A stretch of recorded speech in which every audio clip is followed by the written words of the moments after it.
Hello and welcome to the Computer Game Show. My name is David Turner. I am here with Sean Bell, Hello. Matt Murray, Hi there. and James Farley. Hello. Okay. What's Okay. wrong with I- that? What fine. is wrong with You that? did Nothing. just say hello. Absolutely I've just said nothing. hello. It's fine. Yeah, Can't it's believe fine. you said hello, James. Fuck's sake. Stupid like- prick.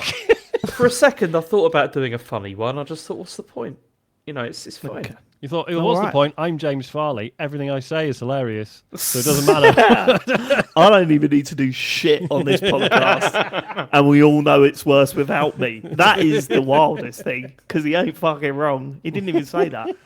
Let's let's say hello to our Patreon producers this month. They are. You can't just get a laugh by saying hello again, James. Yes, he fucking can, Sean.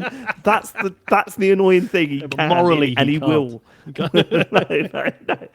Yeah, aren't you ashamed? Aren't you a bit embarrassed that it's this easy for you? Do you know what I mean? Terribly, yeah. Okay. Yeah, it's awful. Patreon producers for this month, they are Aaron Patrick, the QuickBooks chap, Simon Nelson, Moomin Biscuit, Trans Rights and Human Rights, Dave Ernsberger, Colin Brown, Gasman, Rocketman76, Smooth Monkey, John Tempelli, Jackie Sniper, Sam Higton, Thomas, Stan, Philip with an F, Cutty, Steve Lee, Jack Oven, Grey Dragon Claw, Colin the Car Wanker Smith, Lee Keybottom, My Dog Skip, Dean, Evil Mammal, Don Whiskerando, Boza Karma, Jonathan Edwards, aka Johnster, and the new full Nels is. We do have a new full Nels member. It is Tri-State. Welcome back, Tri-State. It's good to have you here, and thank you so much to everyone that has gone full Nels over at patreon.com/TCGS. It is. I cannot tell you how much we appreciate your support. Before we started recording tonight, we have planned out our bonus show, which is being recorded this week, and our bonus stream, which is being recorded next week. What date was it, Matt? It's Wednesday the 29th? Trying to find it. Next Wednesday the 29th. 29th. You're right. We are doing a live stream watching. We're watching a Windows 95 demonstrational video featuring two of the friends, Chandler and Rachel. So we're looking forward to watching that. This was a gonna be a lot of suggestion fun. from one of our community over at the Discord. So please, if you would like to join the Discord, go to tcgs.co.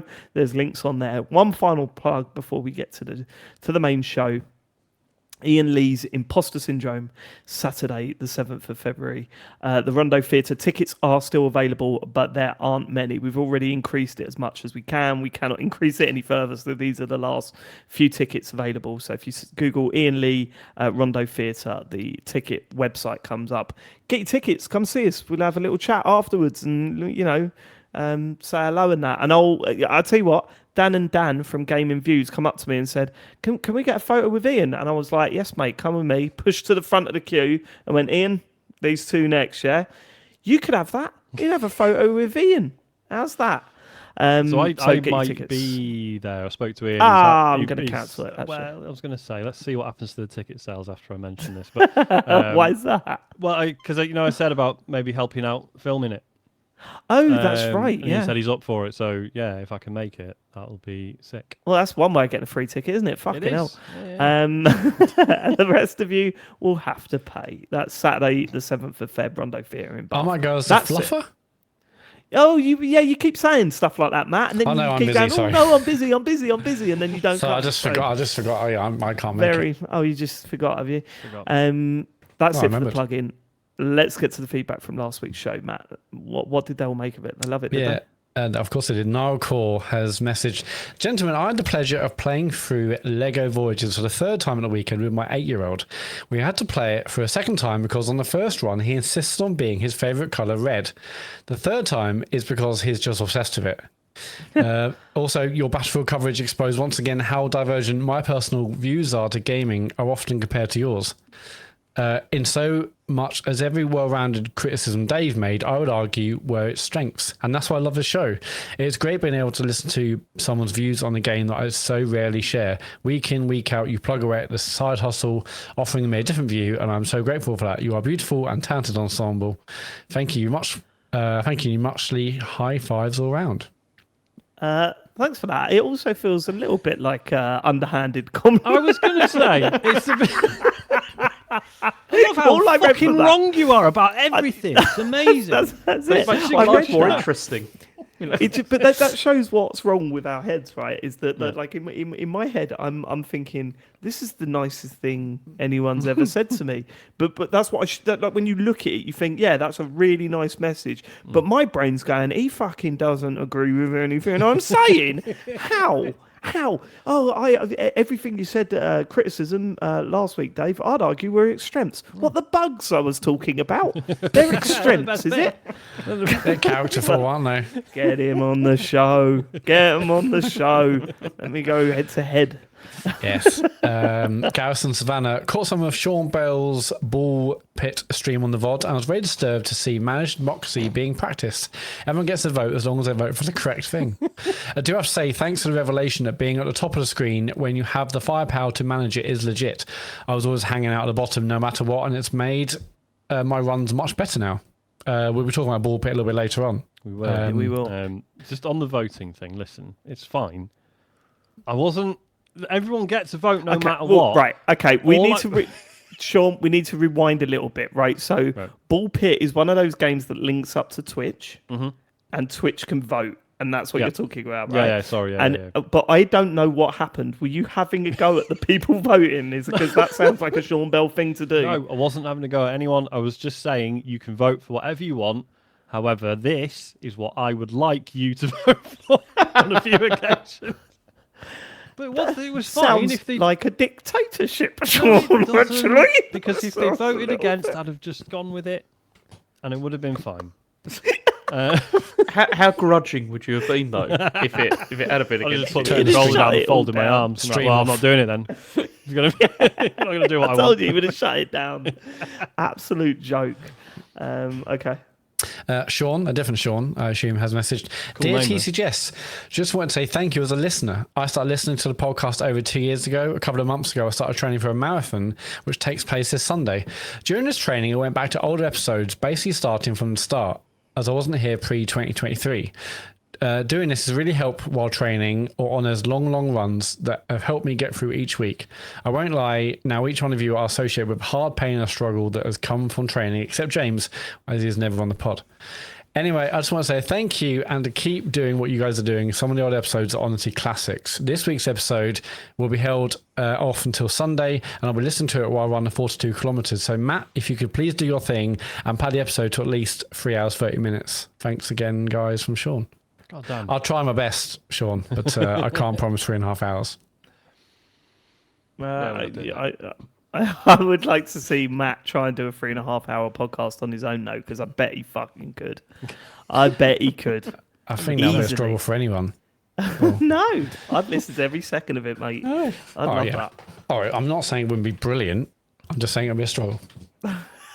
There's nothing better than getting a voice note from you guys on WhatsApp and looking at it down and it's like 5 minutes long. I'm like, settle in. I'm up for this. Always Strap cheers in. me up.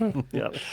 ND Krabuffs, I greatly enjoyed the drum-based theme tune to the new TCGS Power Ranger style series. I have to ask which of the main ones is the red penis, the yellow penis, the blue penis, and the moldy complex, but obviously diseased green penis.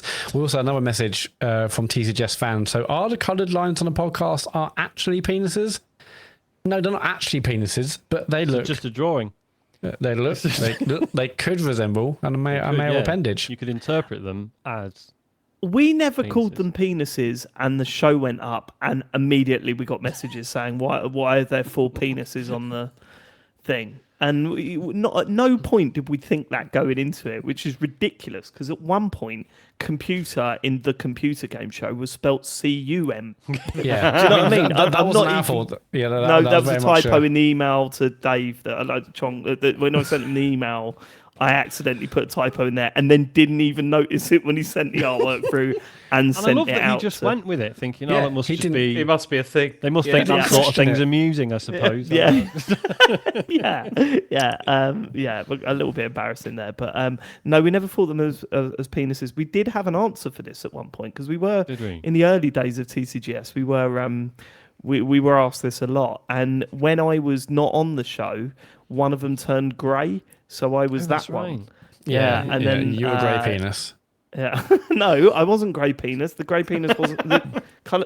Matt, I mean, that's no, a time the in his whole- life when did it you was miss- definitely fully functioning. So there's nothing grey about it. Then. Okay, right, this is getting smutty now, isn't it? It's dirty. Yes. So can we move on? Yes, we're going to get a message from Chicken McFuckup.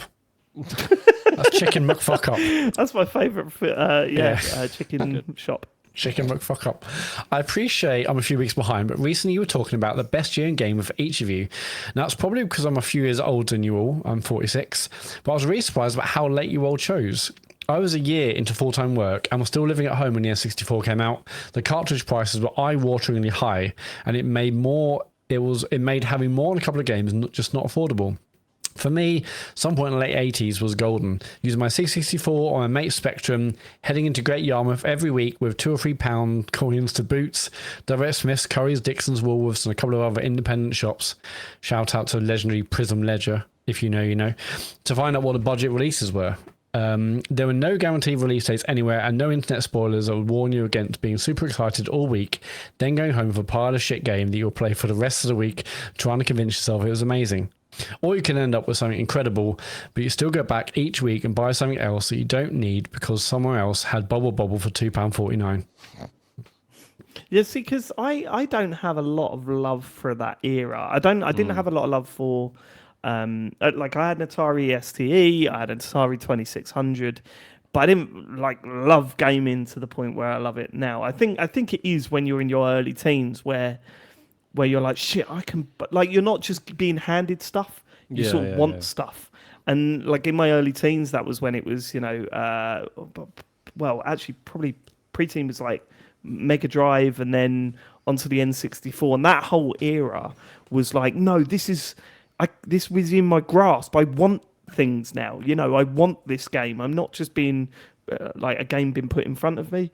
And I think that's the sort of time frame that you really sort of fall in love with it and you sort of look back on. I think back to like going to some, I don't know, it was a school fair or something, and there being a bus there that was Sega branded and they were handing out Sonic 2 posters.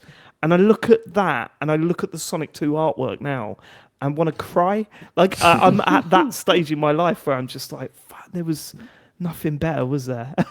It didn't get any better. I thought maybe life would get better and it didn't. So I want to go back there now, please, is what I was thinking. Fuck, yeah. This stuff is sending me at the moment. Hitting your 40s is not fun. Sorry. James, what were you going to say? No, because that's the thing. Because I've got fond memories of like Master System era and all that kind of stuff. But I had like 3 games that I had to like share. You know, like you were like trading stuff all the time. Because I didn't have like a C64, so I didn't have like tons and tons of games that I was like switching with everyone all the time. So it was less. I don't know. It was the Mega Drive era was the one I think is the one I look at most fondly. What's your most memorable trade? When I got Donald Duck's Lucky Dime Caper. Oh, yes. For Transbot, which is a terrible game. Yeah, also such a basic cover as well. Not Keepsi's though. You gave No. it back, It was a temporary arrangement. Yeah, I love always Lucky temporary Lucky Dime Caper was amazing. I love that. It was very good. It had very good music as well. And but that was a good one. I remember that. I mean, I also remember switching out Streets of Rage 2 for Sonic 2 and kind of regretted that. But then again, it wasn't forever. It was only like no, it's never forever. It's never forever. Sometimes I forgot to bring it in. Sorry. That so annoyed me because I never forgot ever bringing something in, but someone else always. The person I was talking with never remembered. Matt, no one forgot. No one forgot. They just wanted it for longer. Well, maybe. Is this taking you this long to work that out? No, no one forgets. Oh, they remembered and they thought, I'm not going to give Matt that thing I said I was going to lend him. Yes, they played it that morning. Fuck. And thought, I don't want to think give about that. Well, yeah, it's annoying because I was ready in my game ready to swap to have a great time on with something your else. diary, in your fun facts. Yeah, diary, yeah. You had it all written there. Yeah. Speaking of fun facts, I'm just reading up on Transbot. It's not a good game. It's No. it's the first game that I ever bought with my own money. Well, my own money, pocket money I'd saved up, and yeah, it's really bad. It's not a good It's only game. got 2 levels, Yep. and when you beat the final boss, you go back to level 1 again. It loops, yeah. There's no ending. It loops, yeah. It's. Oh, so it's like a incredible. roguelike. Yeah, I bought it the because No of the Man's sweet Sky cover. I mean, if you have a Yeah, look, the how good cover it is It's pretty the most dope basic as fuck. cover, isn't it, ever? Yeah, but I like it. I like the fact All that those it's- Master System ones were shit, though. Actually, it looks. That whole era I of can't- dreadful covers. No, because Lucky Dime Cave actually had a good cover. It had like some actual Disney No, kind of but art on they the front. were the premium games, like Yeah. because these ones that were like the mega cartridge or whatever were the bad ones, that were like really cheaply done. Yeah, like things like Sean, just have a look at Super Tennis. Like the one for that is really I think dreadful. I know this one. Yeah, Yeah, I it's can't, I fucking can't, dreadful. I can't lie, but the Transbot cover art is kind of suspect actually. Kind of a bit racist Suspect? there. Yeah, Oh, yeah, I see what you mean. it's Yeah. bad, isn't it? So the full Sure image, about that. he's got both arms. Yeah, I know. They seem to have So adopted they've that later on cropped down that. the line. Yeah. Do you know, I'm Crop glad that. you noticed that. 'Cause I was going to use this as my avatar once. As Yeah, a joke. don't use that as your And I avatar. was like, that's you probably a absolute good idea nightmare that I of a didn't. man. Yeah, Oh, no, God. not these days. Probably Would get have away with been- it on X.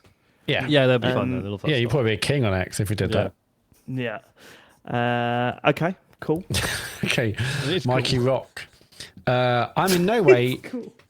I'm in no way defending Ubisoft, but I think it's important to have a look at the other side of the Assassin's Creed game cancellation report. That's what we spoke about last week. Anonymous sources seem to have taken this as reporting fact without question. There's seemingly a lack of detail in the reports. The game was cancelled during its conceptual phase, so we don't know if there were several options at this stage and a better idea was chosen. Imagine a situation where several of these ideas are being mind mapped out. It's very conceivable that the reasons it was cancelled were just marked down as potential negatives rather than outright barriers to continuing development. As I said, I'm not defending Ubisoft. I'm just hoping that they have a little more courage in them than this report suggests, and that they've learned from past mistakes in a positive manner and not a negative one. I will mean- say, Mikey, I did mention that the fact that these were reports, and we don't know if they're 100% true or not, and we don't know where the sources are. Like, well, I did highlight that point, but we'd still discuss what was being reported, regardless. I don't, okay. I would argue that we don't know which way. You could be right. You could be wrong.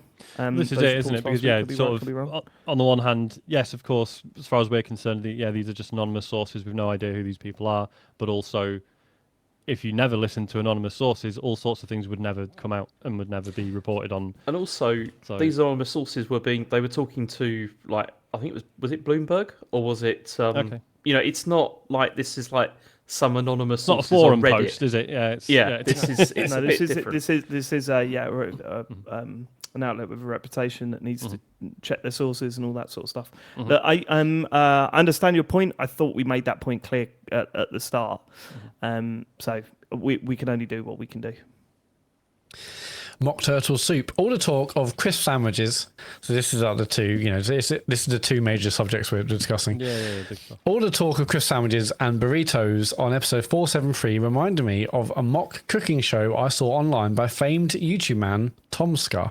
One of the meals, in inverted commas, he made was called a Just Fuck It, in which it was named after periods in life where he'd hit the Just Fuck It point.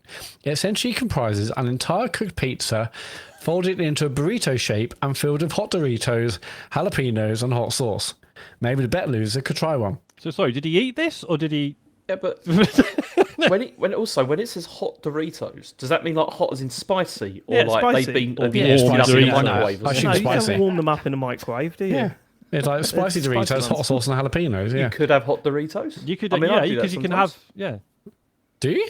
Yeah, I mean, get I a never bowl have of, with Doritos, but no, yeah. you get like No, a bowl hang of on, Sean. Doritos. You can have hot tortillas. So yeah, some lovely cheese all over it. Stick it in the microwave. Oh yeah, like a nacho style. nachos, Yeah. yeah. It's good. What's going on here? It seems like we're all arguing and agreeing at the same Yeah, time. sorry. And This I is don't what like happens it. in the Discord every fucking week. You go in the why is it always TCGS over chat fucking bit, and it's just food? people Yeah. arguing about some And stupid it's just shit the way we that talked James said about. hot Doritos. I was like, oh, no, for that. And then obviously, yeah, nachos, but yeah. Yeah, but even when you do that, they're not the Doritos themselves. Don't get that hot, do they? It's the cheese and depends, the depends shit. on how long you put them in for. You know. Yeah, well, Like an hour in the microwave. smouldering. Yeah. It's on And it also fire. depends on how much the cheese has like really melted into them as well. You know. Some of those are like hot on the Doritos sun. sticking through the bowl because it's melted through the fire. It's gone through the worktop. Yeah, Show me your fingers. Have you got little corners of Doritos, like sort of? I fucking love Doritos. It's They they're are. great. Yeah, I What's love your them. favourite?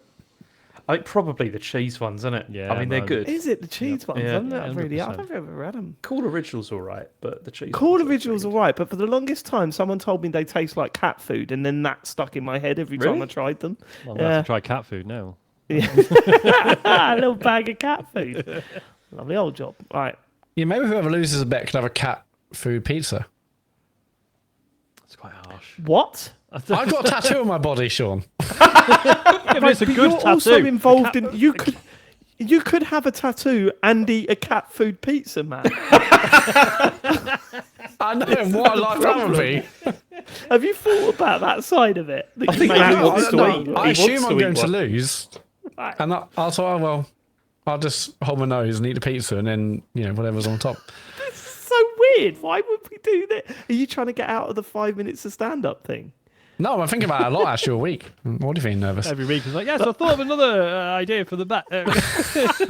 I was just following on from what Mock Turtle Soup was saying, and I think it's a great idea. But every week it's a new way to eat cat food. Cat food sandwich.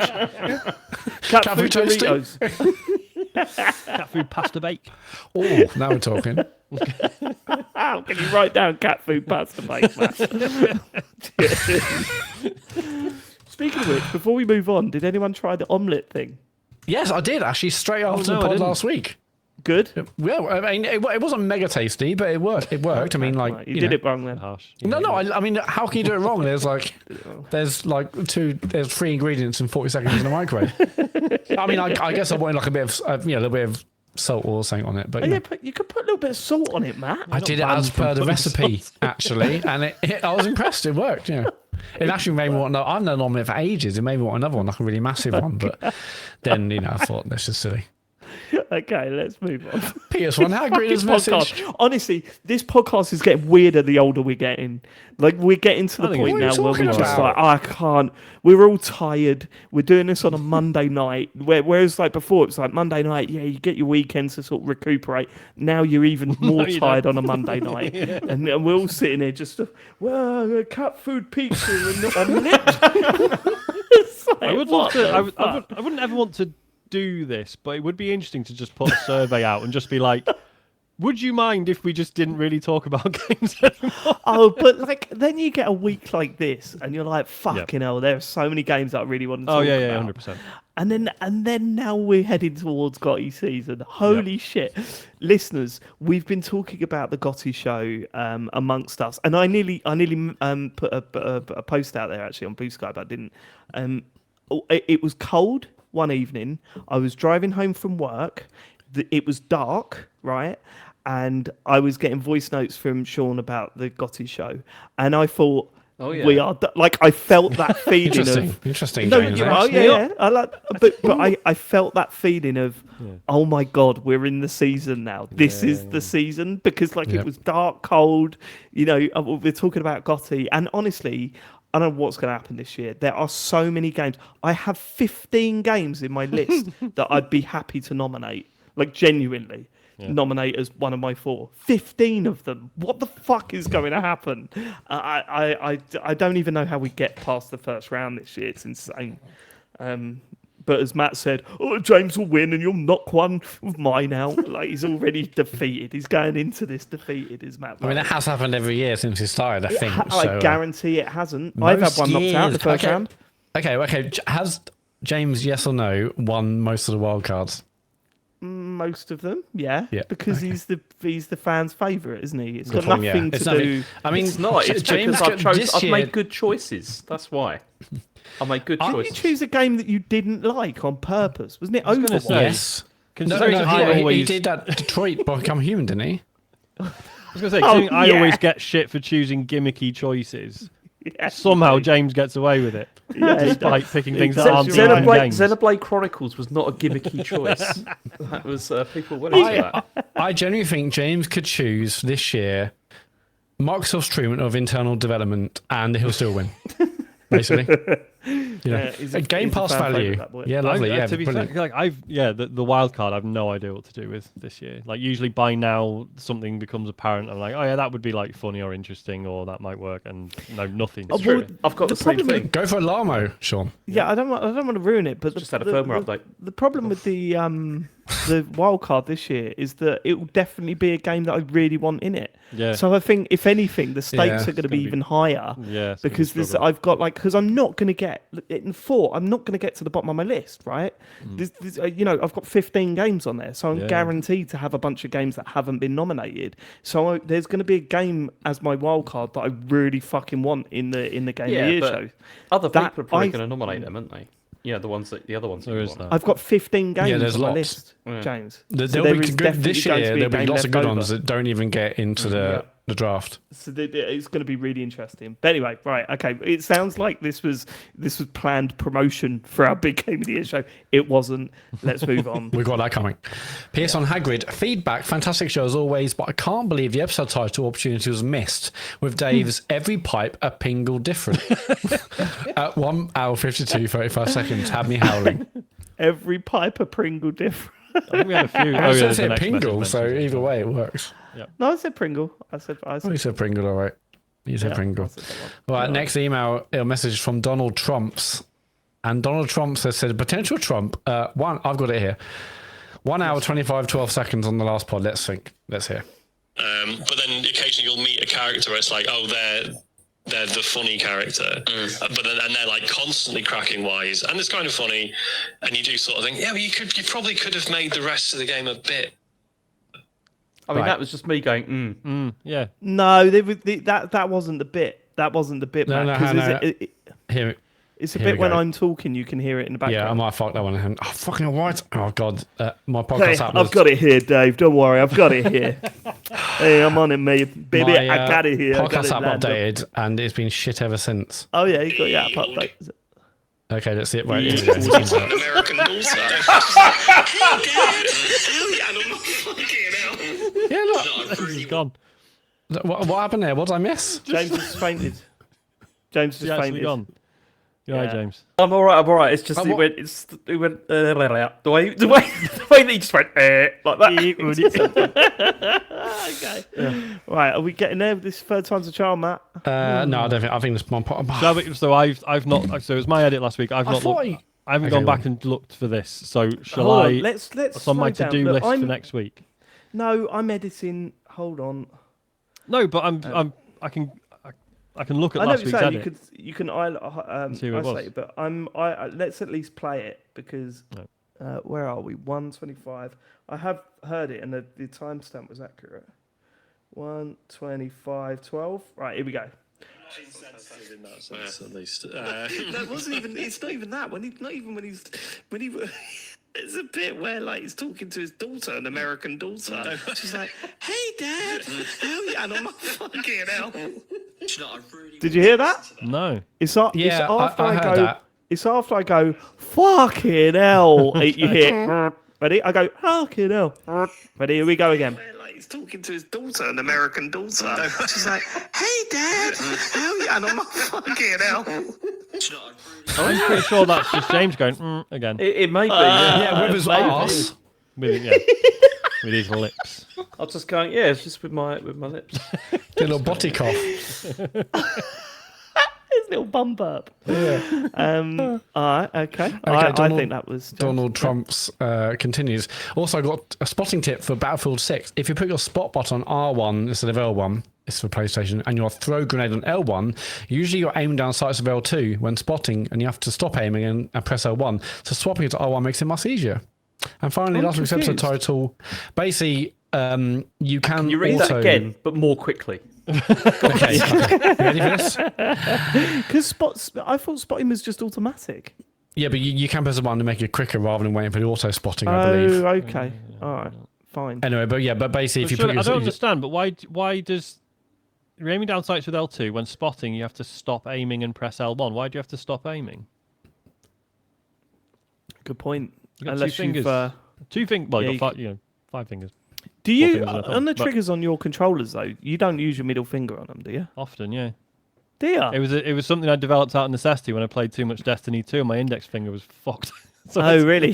No, I still use my index fingers on the triggers because I'm not I know that's the wrong thing to do, but it's what I still do. no, I think I use 2 fingers for this. All right, Let's Whoa. move on. Hey. man of the data. And then let's not. Christopher Crockpot has messaged. You write that I down. never believed the fantasy of TCGS streams, but here we are. I was getting coffee with Dave when we see the one and only James Farley in there. James offers to buy our drinks and hands me some cash to pay the vendor. I get my coffee to go so the boys can catch up, but when I arrive home, I realise I have a pocket full of Farley's cash. I proceed with a search around London, no idea why I'm there, to give back the cash. Finally, I find all 4 of you boys in a pub. I give James his cash back, and he is so happy he insists that I take a £10 reward, which I politely decline. After telling you all how great I think you are and how much you have influenced my gaming, I leave you to your drinks. On the walk back, I find the sneaky and very generous Farley bird has slipped £10 into my pocket. What a legend. Oh, well I done. mean, that does sound like the sort of thing I'd do. So it's, No, it doesn't. You're more likely to thieve when you're drunk. We all know the chip incident. That's true, yeah. Yeah, fucking hell. Honestly, I cannot reiterate the point that we were all in a McDonald's, all ordered something, and James went, I don't want chips. I don't want chips. Then when we started eating ours, just started grabbing handfuls of chips off I of had people. drunk a lot of alcohol that evening. Stop and I all the and he got- chips, and he James. got No his- excuse. I didn't Also, want we all any at did. that moment. Then later on, I did. He got his comeuppance on. the year after when we kept you Trying to kept force right, me James, to eat these take chips. Yeah. Yeah, we were I saw trying to that film video The the it. other day, nicest chips I actually. don't think I've ever had. Oh, they were though, weren't they? Speaking of dreams, I keep dreaming of Noel Gallagher, and I don't know why, but I had a video game related dream the other night, and it was Noel Gallagher was there, and for the first time in any of these Noel Gallagher themed dreams, Liam Gallagher showed up, and he turned around and went, do you want to play Time Crisis? And we sat and played Time Crisis for like an hour. It went I remember even thinking at the time, oh, this is going on a bit. And then I woke up and went, it felt like 90% of that dream was just me playing Liam Gallagher Time Crisis 2-player mode, but silently. We weren't talking. Too focused on the game. Yeah. Well, you got to be, otherwise you get shot. It's important. Paul has messaged. Just want to give a quick shout out to the TCGS Strava group. The other day, I went for the first run in a while, and not long after, I showed my wife my phone, and I said, "Oh yeah, look who's just given me some kudos." Who? Kudos are like likes on Strava. Oh yeah, who? She said. Matt Murray. Who? She repeated. You know, Matt from that British video game podcast I always listen to. The listeners have a Strava group where we give each other kudos. She looked at me for a while and told me she was really glad to hear that. I was pleasantly surprised and asked why. Well, she said, me and the girls at the office have an ongoing conversation about who's got the lamest partner, and I will absolutely win this week with that as ammunition. Anyway, I think we're cool. Jog on, fellas. I'm so sorry, Paul. But, I mean, yeah, Paul, I feel you. I get comments like that all the fucking time, mate. Don't you worry about that.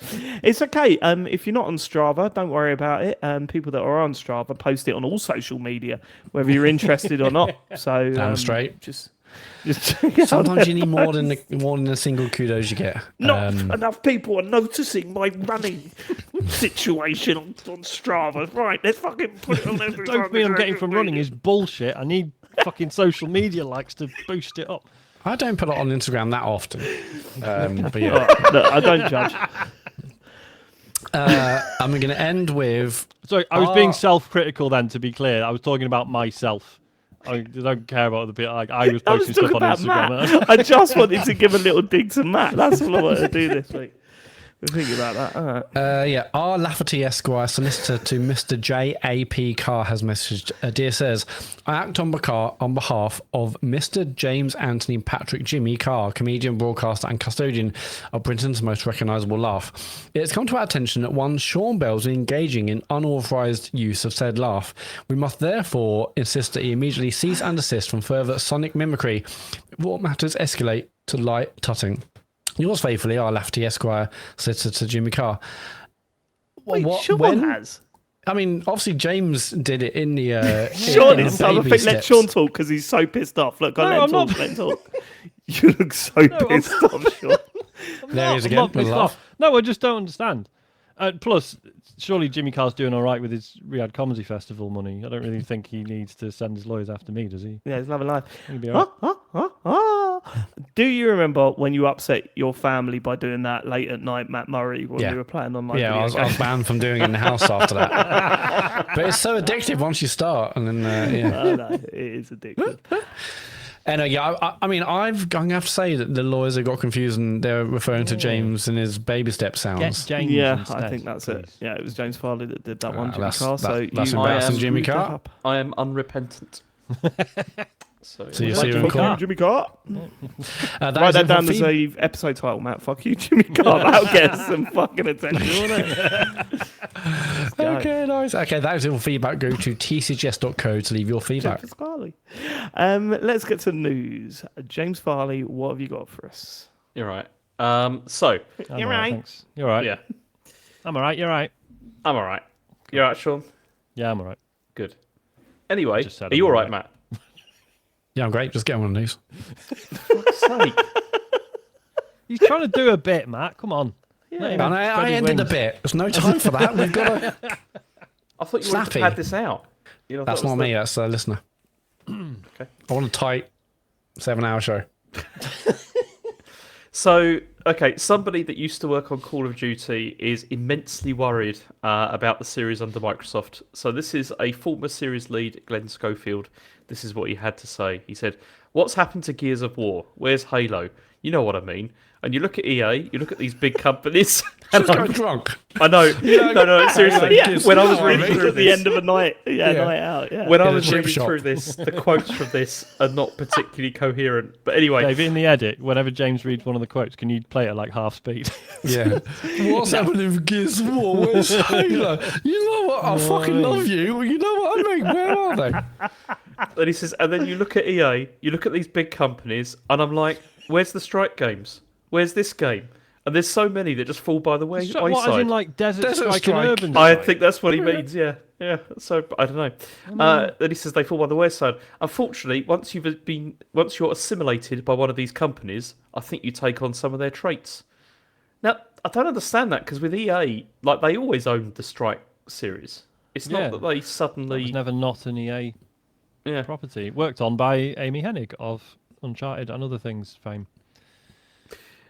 But he also reckons that this is because No, the key no. developers of the series. Yeah, Sean, you just look so. I'm sorry, I keep referring to the video stuff, but Sean looked so disappointed in himself when he went and other things fame, and he sort of Yeah, looked down as if Listen, to go, if you want. "Oh, She also worked on I the should Legacy have of Kane series. should have thought of one other." She's still- You've Googled need it to now, make a Sean. list. Doesn't count. Oh, and also, according to Wikipedia, no citation needed. Okay. So, Okay. and he reckons this is because key developers keep moving on, and this is the quote. He said, "I hate doing this, but since I left Sledgehammer, none of the games have been very good. I mean, Modern Warfare 2023 was a 50. They still sell well. You know that happens." And then he then went on to say that Modern Warfare 3, which he did work on, was the last COD game to win Action Game of the Year. And so, yeah. That is the bar that is set for good Call of Duty games. If they win Action Game of the Year, that is the only way to measure that success. Look, I don't necessarily agree. I think the last Call of Duty was really good. I really enjoyed that. I think there have been some good Call of Duties here and there. It's definitely been a hit and miss series, sorry.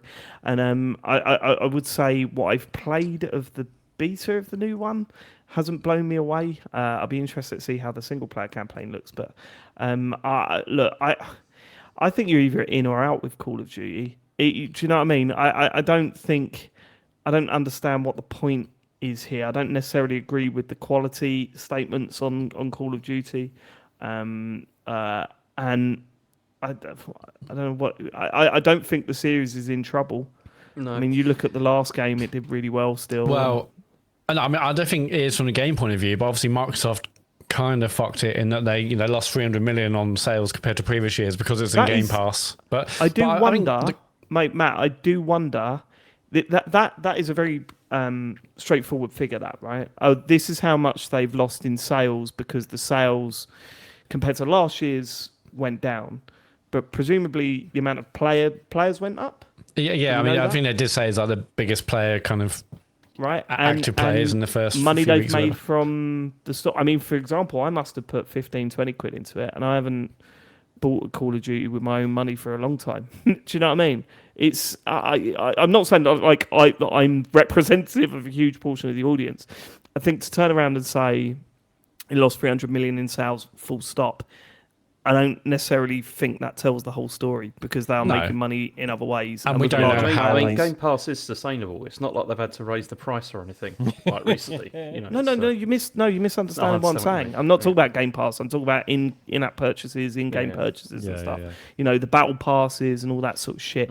Beavis and Butthead were in it, so that would have sold a few. I fucking bought Beavis. I'm part of the problem. Why not Butthead?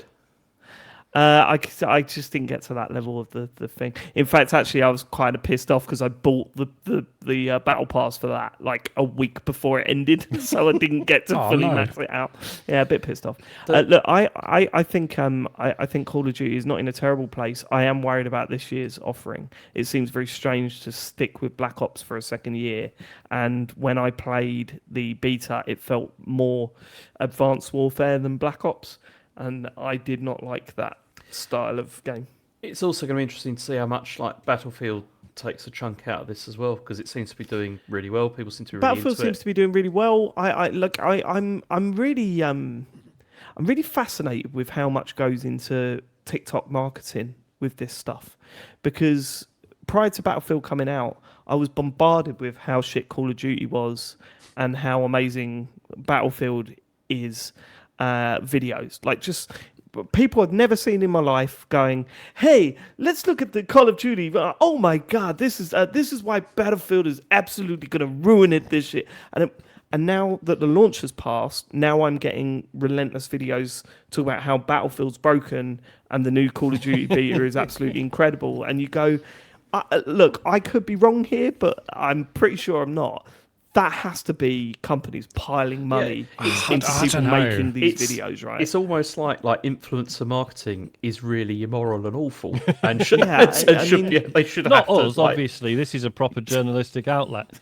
Well, no. In fairness, we have never been paid, right? And to be very clear, and I shouldn't need to say this, I'm pretty sure you'll fucking know, but we've never been paid to say that we like a game. No, like, and we would never accept that. We get funded by our Patreon supporters, and that's it.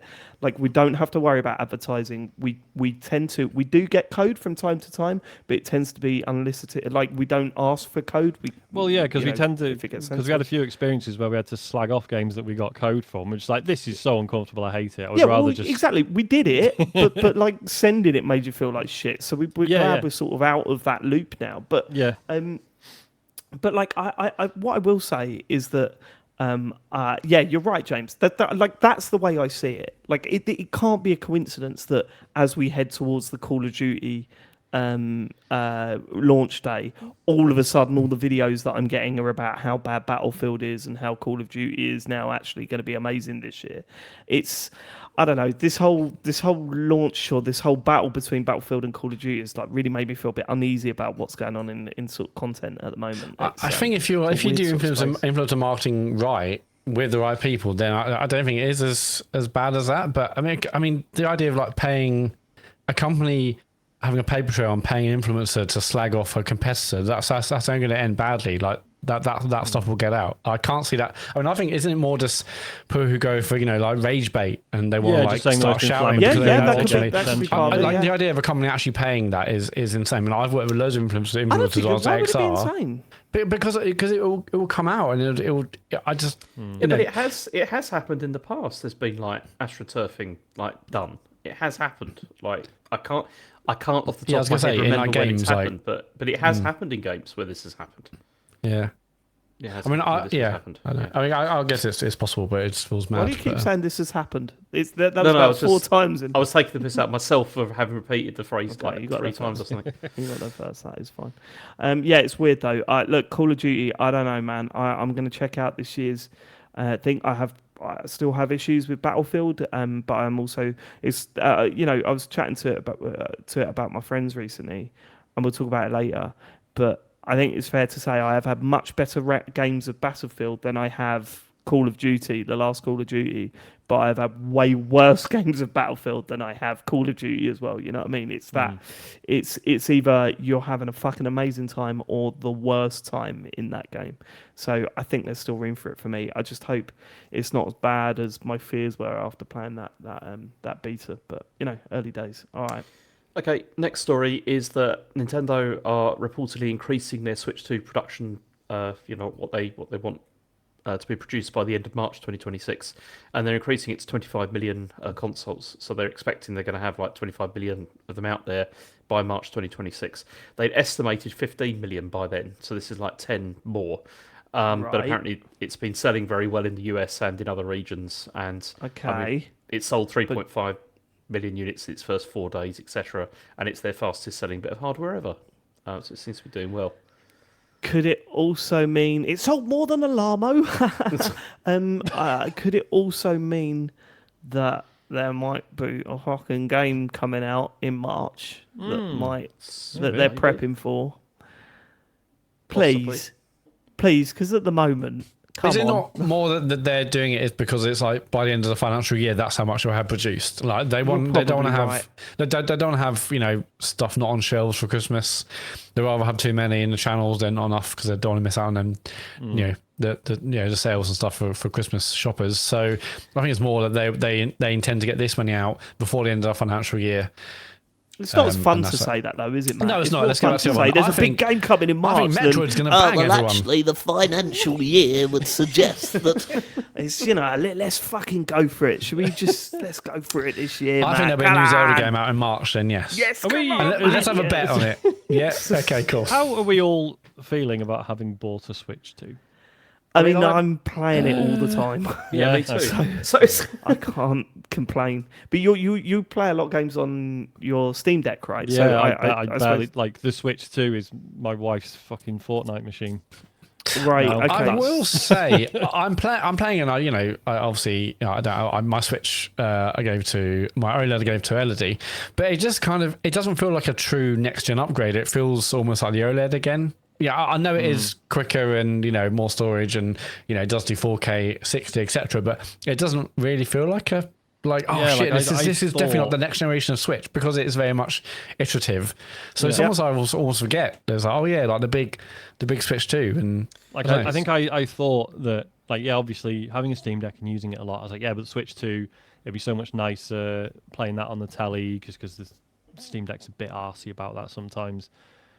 I was like, the constant switching between being on the telly and having it portable, brilliant. I will use it a lot, and I just haven't. Yeah, no, I have been using it a hell of a lot for Ball Pit, especially recently, and then Hades 2. Although I'm still, I've barely touched that really. And we still crack out Mario Kart World every now and then.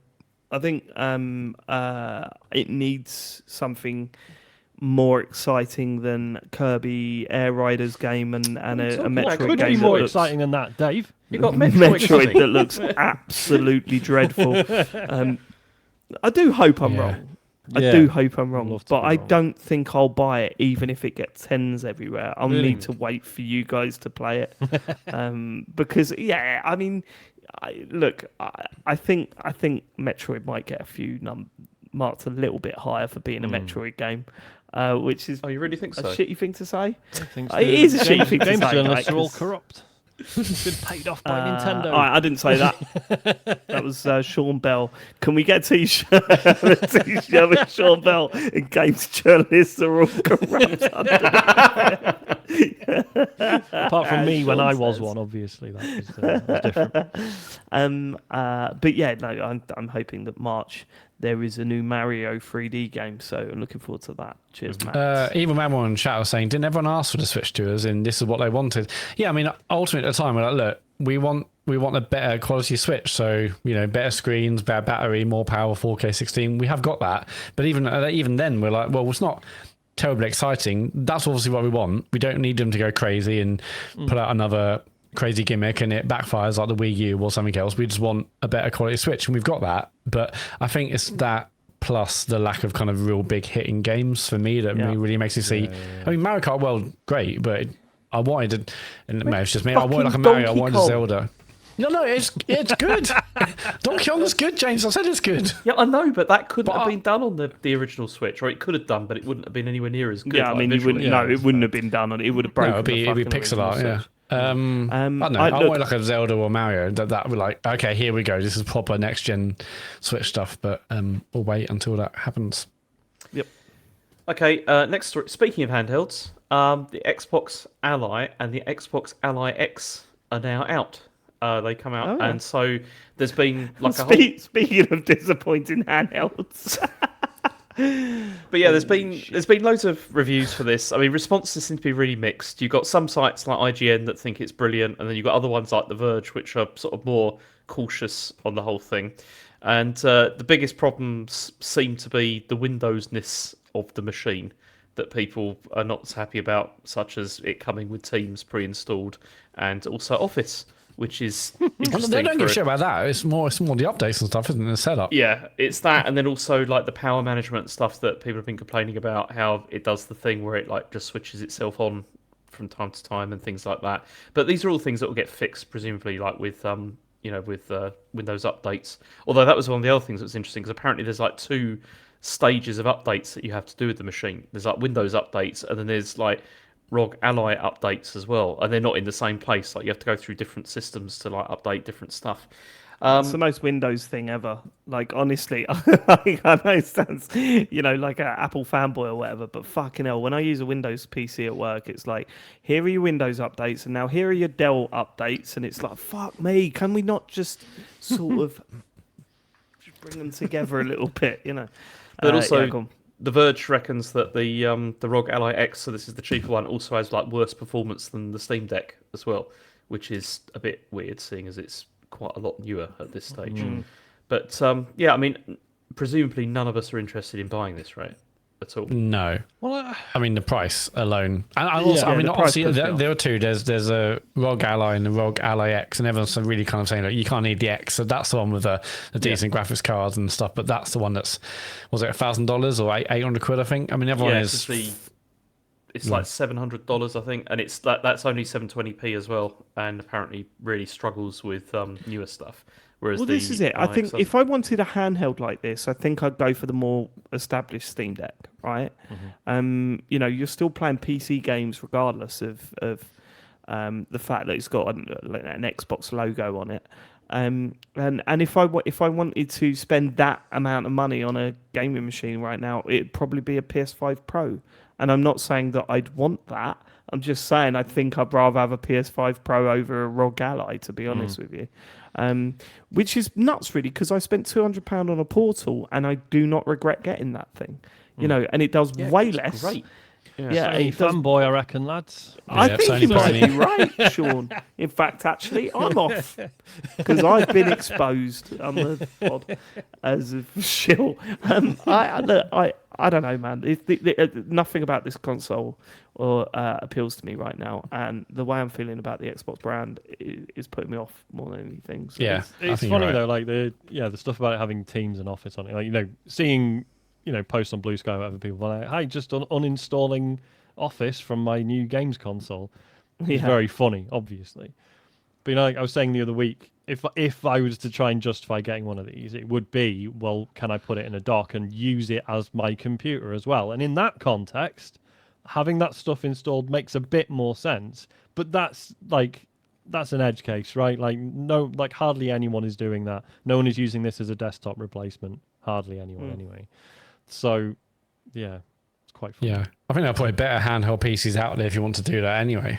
Yeah, I mean, I like buying loads of shit, but this just doesn't interest me at all. I mean, not only the price. I think even if the price is a lot less, I'll still be like, I just don't really want to do Xbox stuff at the moment. And then yeah, I watched loads of these reviews and from all over the place, and there wasn't really particularly glowing ones. I mean, yes, the IGN one was like, this is good, and there's stuff for the future that could make it better, but I'm not interested really in this. And well, what does it give you that Steam Deck doesn't?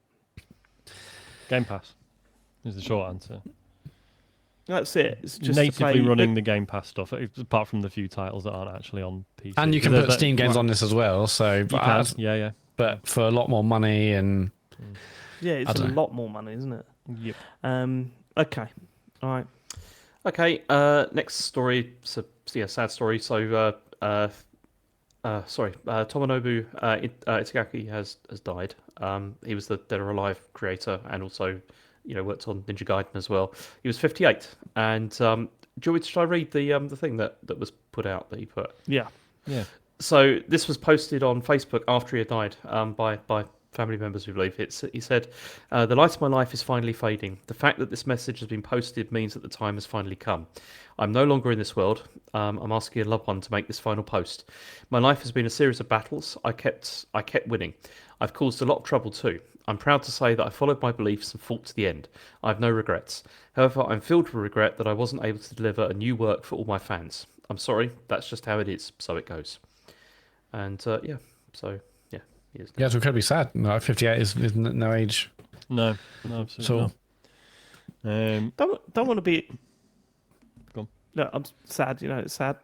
You can't say I've got no regrets, but here's a regret. Is that?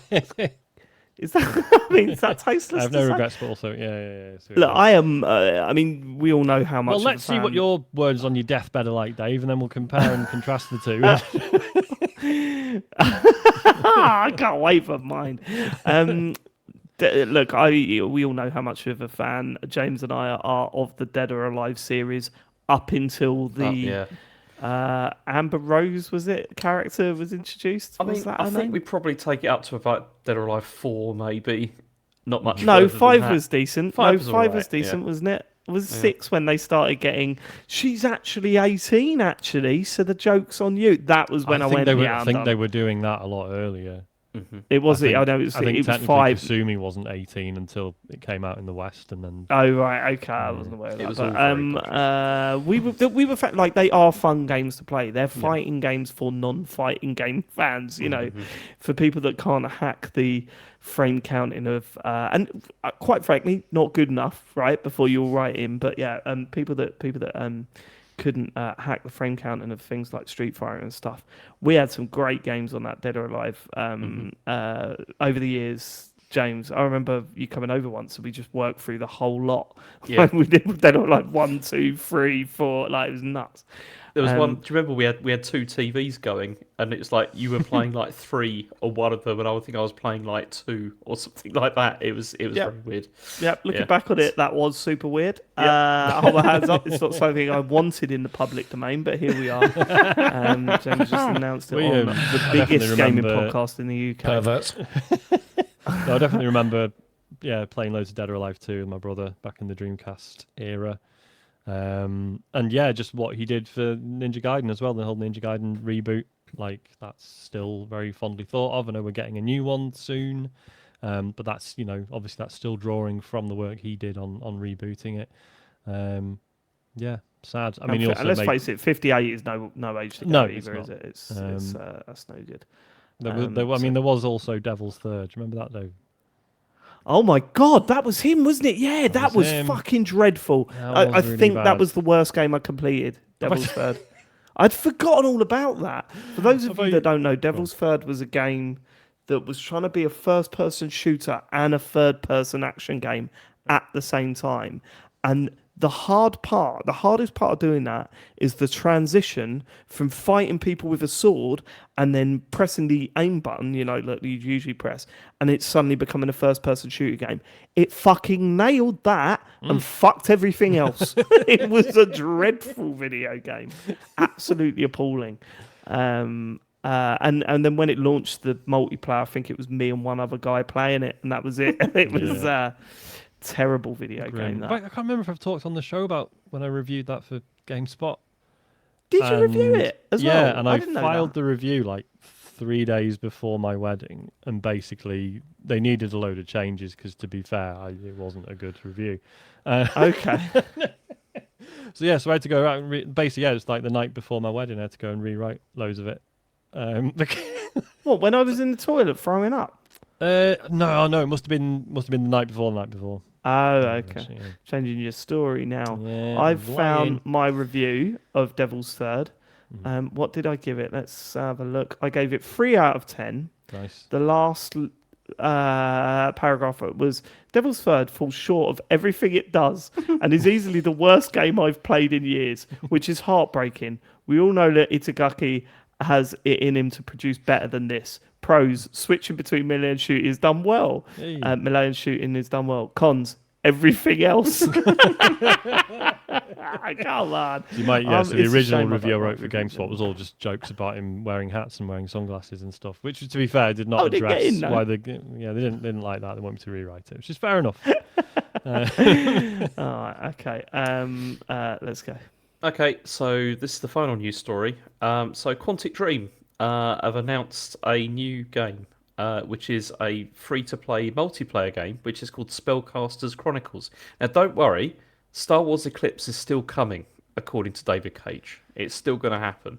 I was about to say, can you listeners notice the snark in James's voice as he read that out? Okay. So this game, though, is going to involve 3 versus 3 third-person arena battles, where players take on the role of mages that can either be support, tank, or damage dealers. And don't worry, Sean, there is a strategic deck building system built in. Oh, good. With 50 spells Did and you say deck? summonable titans. Yeah. Okay. All Yeah. right. I'm going to rewind that and listen to you say deck building again because it didn't sound like it. But go on. What No, did, he said deck. what did I say? Did I say?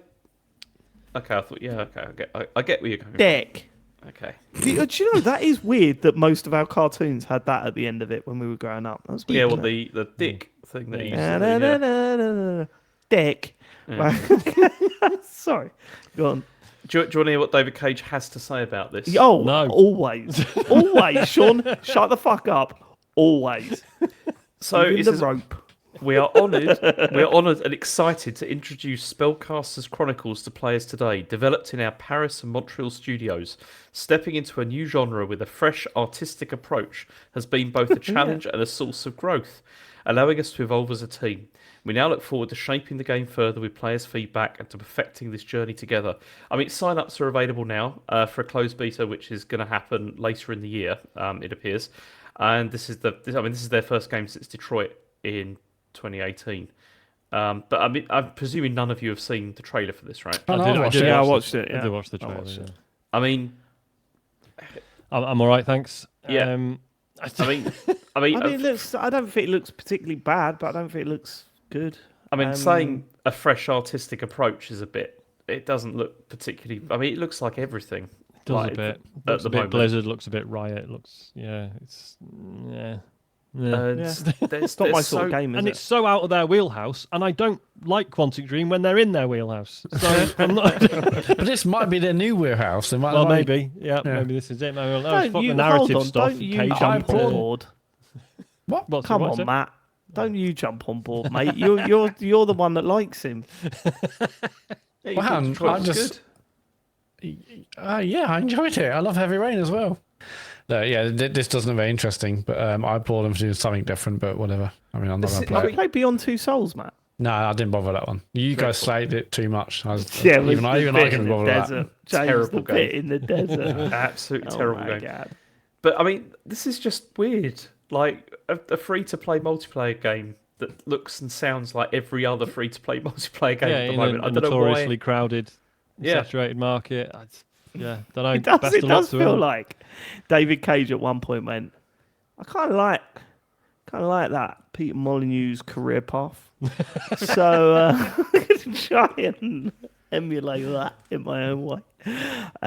Yeah, not for me. Not for me. Not my sort of game. Don't think it's going to be for anyone. But that's it. That's the end of the news. Yeah. That's the news.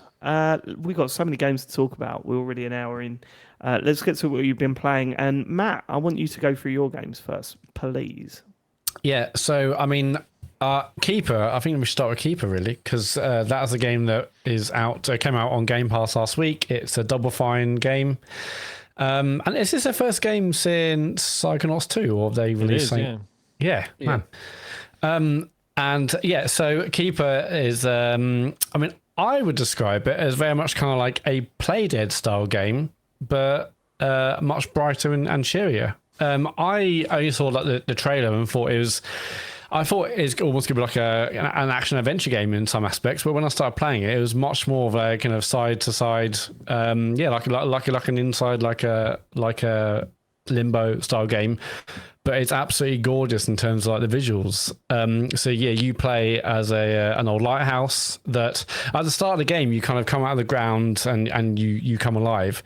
And at first you're kind of like trying to steer this lighthouse and you almost like fall over. I'm like, hang on, is this almost like a baby step style game? Like those first 30 seconds really annoyed me. I was like, I don't really want to be fighting a bloody lighthouse across all this terrain. I thought it was quite obvious it wasn't going to keep doing that. I know, but I just felt like that wasn't like a great way to onboard people. I was like, anyway, whatever. You start as a lighthouse, you're trying like stumbling around, and like you basically as a lighthouse, you have your light on board and on top, and you can move that around. You can focus that on certain parts of the environment to help with puzzles, or to light the way, or to interact with the environment, like flowers and whatnot to help you on your way. You also have a bird, a pelican, or just like a weird shaped bird. I don't think it's a real bird. I think it's it's a weird shaped bird. It's kind of pelican-like. There is your buddy that you can also help. You can also have on the top, and you can send your bird buddy out to help with puzzles. And so it's basically kind of walking sim, a very, very, very like puzzly game. Only took me like 5.5 hours, but I absolutely adored it. I think it's so incredibly inventive. It's constantly doing new things and changing how you play the game. I mean, like, to even mention it would become spoilers. But yeah, like the game changes quite considerably, like at multiple points during the game. And yeah, at first I was like, oh, what is this? Quite a basic thing, but I think it's really, really inventive. The puzzles are light; they're not tricky at all. But what it does have is really enjoyable, and it looks absolutely stunning. I think it looks absolutely beautiful. Like the use of colors, it's so inventive. Like even like the style of graphics, there's some almost like quite painterly ones at some point. It does great stuff with lighting, with like fluorescent plants that you might see in dark caves, and when you use your light to kind of shine on them, they'll glow. It looks, I was constantly. I think it's interesting. I think the art style is very unique, and I think, but I do think it has moments. It's such a strange game in terms of art style, because there are moments where you look at it and think this is fucking ugly, and then there are moments where you look at it and go, this is one of the best games. Anything, like anything particular? I mean, like it almost gets brighter. Like at the start, it's a little bit kind of grey and stuff, but I think it's gorgeous throughout. I would say when the game is in closed spaces, it can look really clunky, visually a bit sort of.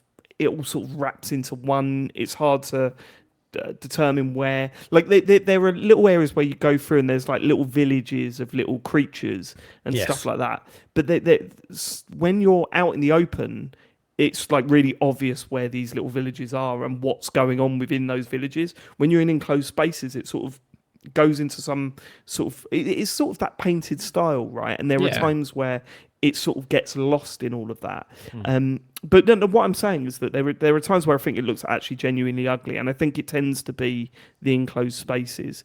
But then there are also times where it pans out and you see the landscape and you go, fuck me, this looks incredible. I don't think it's consistently beautiful throughout, and I think that is because of the art style. Like there was part of me, so I've completed it as well. There was part of me that was thinking, I wish more of this was open space rather than the times where it tries to funnel you through stuff, because I think that's where it's at its best. Like, I think that's where you can go, fucking hell, look at that, look out into the landscape and go, that really works with the art style, with the imagery of the lighthouse on these lit spawny legs, sort of like scuttling across the screen. I think it, and the birds, like in terms of wildlife, the way the birds move and the wildlife moves looks fucking great. And you kind of lose that when it funnels you through a dark cave with some neon lights. Like, I think, and I wanted it to do more with the lighting, to be honest with you. I think, I love the fact that you're controlling this lighthouse and you're controlling this beam of light, and you've got a button to make it more intense and stuff like that. I don't think it played with that enough. I think it was very much, here's an area of where your light is. Yeah, you don't see it bouncing off things. And for a game that's sort of really focusing on its main thing is you're using this light all the time, I wanted to see more reflections and see my sort of light influencing the surrounding areas. So, like, I mean, look, that was my take. Visually, I thought it looked incredible and a little bit disappointing at the same time in places. It also gives the illusion of like scale and size as well a lot, like, because it often does those things where you like, you get to you walk into an area and there'll be like a little bit that you can walk across to, which then gives you like a view of like the world, as it were, but you can't go to any of that stuff really. It's all just, which is fine. I which don't is okay. mind that. It's okay. Certainly in a game like this, I really don't mind that. But it's a very, very linear game, like in the sense of like, because like Matt, before I played this, I thought actually this was going to be a lot more open than it is, and I didn't realize it was going to be so funneled, like as in like where you're going, because it's very, very, very linear. Like, yeah, I mean, I didn't realize it was going to be like a Play Dead style game. I thought it'd be like, oh, so like a bit of a little 3D platformer, really, almost. But I was like, oh yeah, this is it does the Play Dead thing, and it's side on. It's obviously a lot cheerier than them, and doesn't really have the kind of almost. I always felt like it was limbo inside. There was not satire, but it almost was talking or referencing other kind of larger stories, whether it's like political or stuff in our world. But this doesn't have that. It's just kind of a plain, a straight shooting kind of game. But I think it surprised me. One thing it does do, which I kind of wasn't a huge fan, is it does have like fixed camera angles at some point, so you well, it's pretty much always fixed, isn't it? Because the right stick just controls the light, so you can't really that becomes a problem later on. There's an area of water that you're navigating, and there were times where it's like, actually I want to see where I'm going rather than it going to the side. And that last area where you're controlling something else, there are bits where I'm moving about and the camera is literally on the side of your character, and I'm like, no, I want to be able to fucking control it. I'm not even controlling a light at this point. I had some issues with that. I mean, I think I guess you are right, Sean. Yeah, it is always fixed, but sometimes it or sometimes, especially in open areas, often, not always, you do have a quite nice area. You kind of view about where you're going and stuff. But sometimes the camera is, it locked in position where you're going towards the camera. I'm like, I want to turn the camera around to see where I'm going. But it didn't prove too much of an issue. I mean, I feel like that made it a bit clunkier than it needed to be. It wasn't like a particularly smooth controlling game. And I think like the fixed camera angle definitely lent itself to that. But yeah, I mean, it goes to some really inventive places. It has some ideas and then kind of puts them down and has another idea and stuff, which I think is really, really, really interesting and play really well. And I just thought it was a great experience. I thought it was gorgeous. I love the story is told with no text, with no dialogue, no voice, but you get, even with like this lighthouse moving around and the light essentially acting as like the eye and the face, like you still get a sense of emotion and connection between the characters. I thought it was really, really well done. And like nice and short, 5.5 hours. I did it in one sitting and I didn't really want to stop, really. I mean, I absolutely loved it. Well, what do you think? I didn't like it. I really didn't get on with it. I think it gets better as it goes along. But like, I don't want to start a row or anything. Yeah, you do. You always do. Okay, right. I want to start a row. Right, it's not fucking it up. Like, you say, it does these new ideas and drops them all the time. It fucking doesn't, Matt. It fucking doesn't. The one thing that fucking done my nutting with this game is that it goes, hey, do this. Okay, I'll do that. Yeah, right now do it 4 times. What? Why? Why? Like, even it has a big sequence at the end where, right, all I want to say is you've got to drag something. You know, the last thing you do, you've got to drag something from one place to the other, and it's a little bit this summed the game up for me, right? There was a bit at the end where you have to drag something from one bit to the other. It's really clunky and a little bit annoying because it takes too long. You do it, and it disappears, and then 4 of them show up. And you go, are you okay, right, I'll do it 4 times then. That disappears. Then 5 of them show up. And I'm like, this sums the game up. The game loop is you go to a new area, there's something in the middle, you have to do something to that thing to light up a light or something. So just an example, I don't want to give anything away. Say there's a tree and one of the branches lights up like gold when you drag this thing to the tree. Then you look up and you go, there are fucking 5 branches there. Okay, off you go. You go and do something that isn't interesting. I think the game has a big problem when it comes to communicating to the player what it wants to do, and I think that shows in the fact that wherever you go anywhere, there's fucking instructions on the screen constantly. You know, you'll walk into an area and instead of going, oh, if I shine my light there, that will do this. And if I send the bird, there's a mechanic where there's the bird that's resting on top of the lighthouse. You can send the bird places to do stuff. Instead of like visually you walk going into an area and going, I can see what I can work out what I need to do. I shine the light there, I can send the bird there, I can do this, I can do that. You walk in, it says shine the light, and you go, okay, because you're not confident in how you're communicating with the player visually, right? That is there to go, oh, the player probably won't know what to do here, so give them a nudge, shine the light. It does that constantly, and ultimately, like, I just found it really boring. Like I thought, you know, I'm a fan of like walking simulators. So it's not necessarily a gameplay thing. That I have to be, you know, doing something really exciting with the controls or whatever. But I need to be stimulated in some way. I think the artwork is great at times. I think the audio is good at times. But in terms of narrative, I got nothing narratively. Oh, did you not? I didn't. I thought it was quite emotional at points. Really? Like, Yeah. what points? I just like the relationship between the lighthouse and the bird dudes. There was no relationship. But the bird just landed on the thing, and that was it, wasn't it?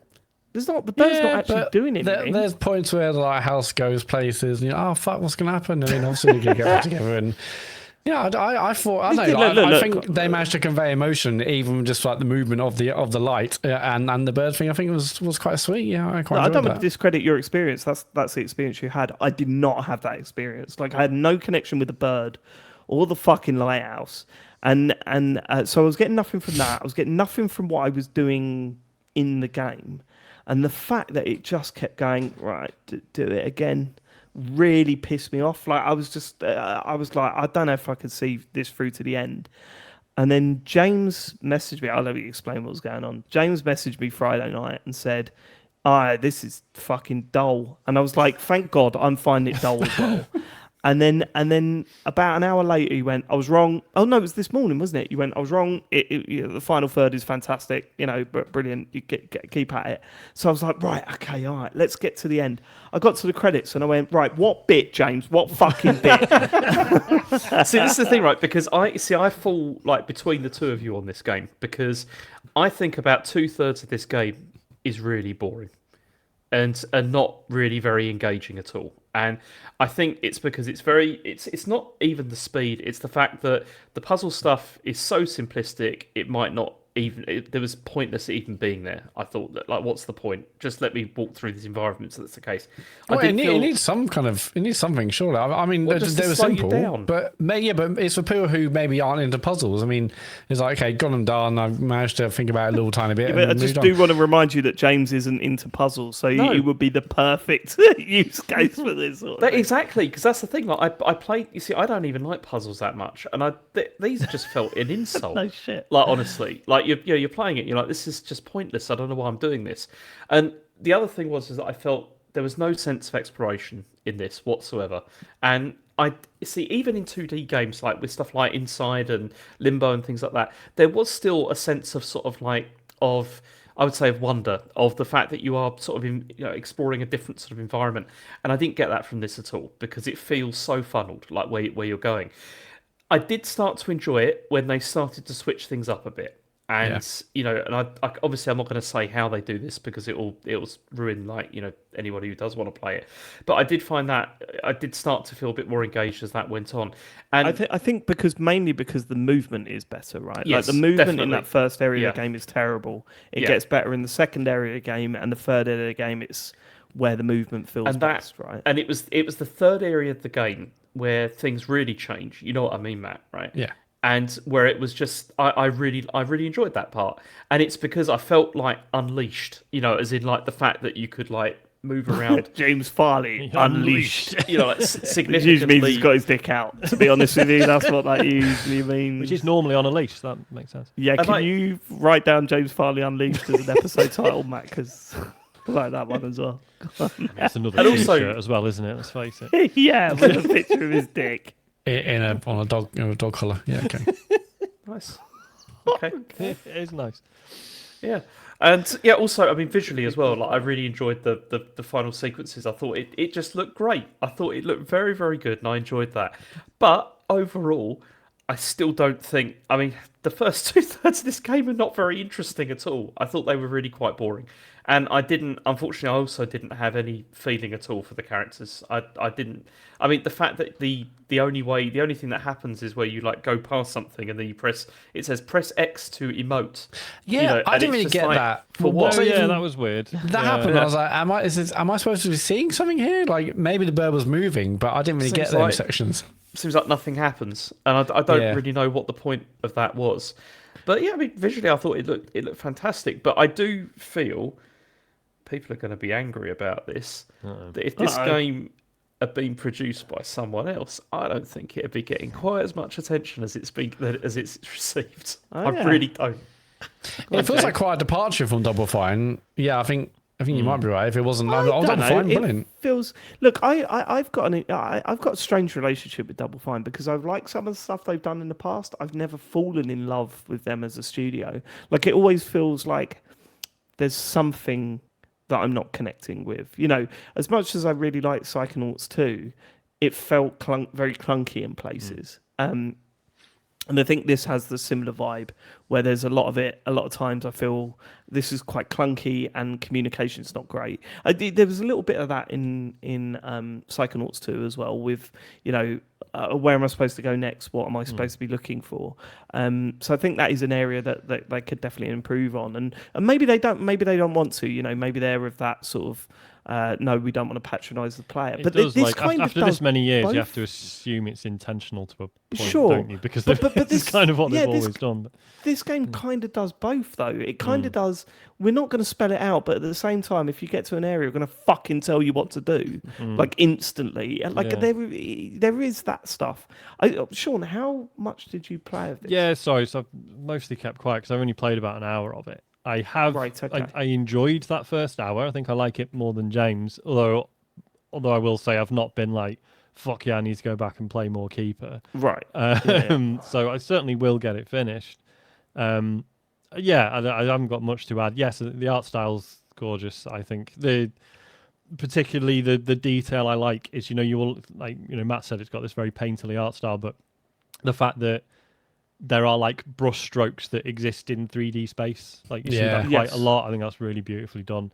I think the sound design as well, like the whole sort of opening sequence is so fucking noisy, like in a good way. I found it quite interesting, like just how sort of chaotic everything is to begin with, and then that sort of levels out and it's fine. Yeah, not like I've enjoyed it, not blown away aside from the visuals. I'm happy to hear that the things get more interesting mechanically later on. I was reading the Eurogamer review that I think they gave it a full 5 out of 5. They did, And they yeah. mention something happens later on, things change up, and it's really cool. Obviously, I won't spoil it for you. Fucking people in the comments Were they telling us spoiling that it? telling us that something important happens Oh. later on is just as bad as spoiling it. It's like, well, don't read any fucking reviews then. Just scroll down to the score. If you're that worried about, totally. I'm really interested to see what you think about the final section, because James said no, I think this is really good, and I went, it really reminds me of this other game that I think does it better. So I'm really interested if you pick up on that, because I know James hasn't played that game and you have. Oh, I don't know what game you're so if talking you about. make So the connection, well, we'll talk privately. I don't want to ruin it for Sean, and it's not really like it, but it was just an easy example of, oh no, this is how it's been done better. So so maybe that impact of that last area didn't have the same impact as it did on you, James. Look, as I said, I'm not here to shit on your experience, Matt. I think you're wrong.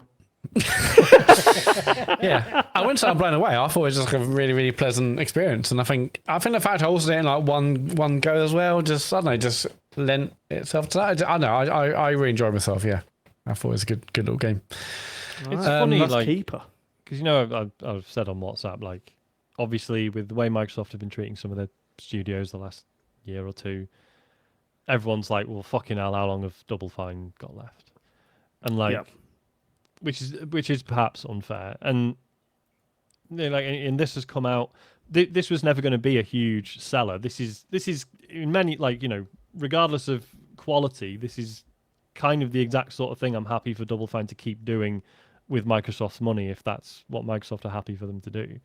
I don't think they will be after. But this is it. It's like, well, are Microsoft still looking at Double Fine as like, oh no, this needs to make money? Or are they very happy for it to be like, no, this is how we prove that we get art, right? Because we keep funding Double Fine to do whatever the fuck they want. They better fucking love art, because this had a peak of 191 users on Steam. It's Jesus, is that all? Yeah. Shit. Yeah. I mean, also that was a screenshot someone took. So I haven't done my own verification of that, but that's what it was. Players right now 90, 24-hour peak 191. Yeah, rough. that But then was a screenshot I was sent. people will be mostly playing it on the best deal in gaming anyway, won't they? They won't be. Yes, they on their yeah, ROG Ally X. Yeah. So yeah, because I mentioned this on WhatsApp as well. So this is a Lee Petty game. He's one of the project leads at Double Fine. So obviously part of me is like, ooh, so what? I wonder what Tim's still working on. Presumably something big. Don't know. But yeah. I hope it's better than this. Yeah. I hope it's the same quality as this. Well, actually, I hope it's better. I hope it's consistently high quality. Make mind up. Yeah. We'll come to Ball Pit in a minute. I've been playing a little bit of Pokemon Legends. I'm only like 2 hours in, but that means I'm also still in the tutorial, because this game loves tutorializing. What is Pokemon Legends Z? I'm totally lost on this fucking series now. There was Pokemon Legends Arceus, which came out in 2022, which I love. James enjoyed until he then forced himself to get every single Pokemon on the planet. But me as a normal person, I played it and really enjoyed it, and then I left it. Yeah, it's really good. Yeah, I thought it was excellent. It was good until, as Matt said, I went mad and did the and I think anyone would hate it if they maybe the hardest hardcore would still enjoy that. But I didn't. It, you were trying to complete the Pokédex, weren't you, James? So it wasn't got to catch them all. It was got to catch them all 20 times and fight with them, and it made it so I just felt I never want to play another Pokemon game ever again. I've completed a Pokédex, never going to do this again. Finished. That's it. So I think you ruined it. But I mean, that was my first proper Pokemon game. I loved Pokemon Go. I didn't get into it when I was young because I didn't have a Game Boy. Because Aaron didn't have it when I borrowed his. Doesn't matter. Anyway, but the Legends. Yeah, I know, fucking world prick. The Legends kind of franchise, as far as I'm aware, is like the one where they can sort of play around with new concepts and new ideas. And Arceus was that. That was open world-ish, where basically you have like a little home base or little ranches, and you'll go and get missions, and you'll go out into the real world and collect Pokemon, come back and rinse and repeat. This is Pokemon Legends ZA or ZA or ZAR, as I saw someone mention it on YouTube. We didn't vote for Brexit for you to I say mentioned Z. all variants there Alright? just to, Come on, mate. yeah. No. Oh, fucking well yourself. Look out the window. Look what's on the fucking lamppost, boy. You're in Britain. Oh yeah, look at my local roundabout. There you go. Anyway, yeah. So Legends ZA, as I was about to say. The general premise is that you're this random dude comes off a train, and then this woman's like, "Hey, there's this thing we're all doing called the Pokémon Royale or whatever. I don't know. Basically, in this town, which looks like Paris." I don't think you're into Pokemon, Matt.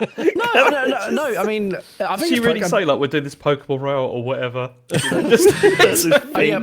You get off a train, you got your little like suitcase, and she's like, "Oh, we need someone to help to join this league that's happening." And basically, how it is that in the day you can collect Pokemon in this city which looks like Paris, or not Paris, it's basically Paris, and there are these kind of wild zones where you collect your Pokemon. You do that just by throwing your Pokeballs, and there's like little side missions and stuff. You can go to actual Poke Centers, which is quite cool. And at night it all gets dark and scary, and that is where you battle loads of people, and you're kind of assigned people to battle, and the whole idea is that you go from rank Z to rank A. And that's it. But yeah, I made like 2 hours in, and basically it's just been hand-holding the entire way. And I know this does end at some point, but I mean, it basically kind of treats you like you've never played anything before, let alone a Pokemon game or any video game. It's and you can't even like skip the text quick enough, honestly. But yeah. That's the general gist. I mean, I loved Arceus because I quite like the open world nature of this. And this, you're in a big city, but in these opening 2 hours where I feel like I'm quite funneled, I haven't quite felt like the joy of the open city yet. But yeah, I'm definitely gonna play more because I loved Arceus so much. But I think a tough couple of hours, I would say. But you're playing the Switch 2 version, right? I am, yes. So Switch 2 is 60 frames, 4K. Switch 1 version is 30 frames and not 4K. And some of the criticisms I've heard on YouTube stuff, they're basically saying, it looks a bit, it doesn't look like a full blown Switch 2 title, and that you would assume is to make sure it runs properly on Switch 1. I mean, one of the things that some people criticize them about is that you look at all the buildings you're running through, like alleyways and down streets, and it's essentially like they've just got a JPEG of a building and put it on a giant square, and then there you go, building. There's no kind of like modeled, I don't know, like windows or shutters, or it's just literally flat texture on giant square, on giant cuboid. I've seen that. There's a lot of people complaining about that on social media. So like it is literally all there's balconies, and you can see that they're just flat. Yeah, it's just a picture. Yeah. So I mean, I thought Arceus, it wasn't like incredibly impressive, but there was a nice vibe to like the outdoor kind of open world area. Whereas, yeah, again, these opening 2 hours where I'm just kind of like funneled through, it feels a bit rough. And like you'll look at like you're walking down the street and all like the kind of NPCs, they're just standing there just with their arms down, just. I don't know. It just feels quite basic, and they've obviously done it to make sure it runs well on Switch 1 or runs on Switch 1, but it doesn't feel like like a Switch 2 version of this game. I mean, I'm excited to see what the next one looks like when maybe they are less worried about having to, deal with it on Switch 1. So a bit of a shame in that regard. Maybe we're kind of caught in between the two generations, really. But I think we're going to see that a lot, aren't we, with this? I think particularly with Pokemon, we'd see this because surely they've got to be thinking like a lot of like, particularly kids, that are still playing this, or like young teens or whatever, are probably less likely to have Switch 2s, I'd imagine, and so they're probably going to keep with this kind of strategy for quite a while, I'd imagine. Just to was it them on both? I don't know, but wasn't it like the Scarlet games looked fucking dreadful on Switch before? So maybe they're trying to kind of make it. But I think performed dreadful as well at launch. Yeah, so, really bad. I don't want that again today. So Isaac's, I've not played this. Isaac's been playing it on the original Switch. And to be fair, it's a solid 30 frames as far as I can tell. And yeah, there's none of the shithousery we saw with Scarlet and Violet, where there were just loads of like genuine bugs and like stuff not loading in properly and God knows what else. None of that. Like it is solid, but it is not great looking, as you said. Yeah. He's loving it though. He's like barely been able to get him off it. He's had a really good time in it. Same for Asher as well, because he bought it and he's been playing it solidly, and he just says this is brilliant, and he loves particularly the combat system. He's just like saying this is so much more interesting. Yes, there's real time combat now, so it's not turn based. You'll enter. Did Asher really say this is so much more interesting? He did. He did say that. Yes. He's James Farley's boy, isn't he? Yeah, I mean, what I have done with combat in these opening couple of hours, I do really enjoy as well. So you'll start a Pokemon battle when you can hold down, I think it's like Z-Bar or ZR or ZL, sorry, to lock on to the Pokemon you're fighting, and then you've got like 4 face buttons with like various attacks. One might drain them or help, reduce their defenses, then you've got attack ones, and so you're basically like pressing the face buttons, you're waiting for cooldowns to happen, and it's quite fun, it's quite engaging. It's it's real time versus just like picking commands off a list. So I'm enjoying that so far.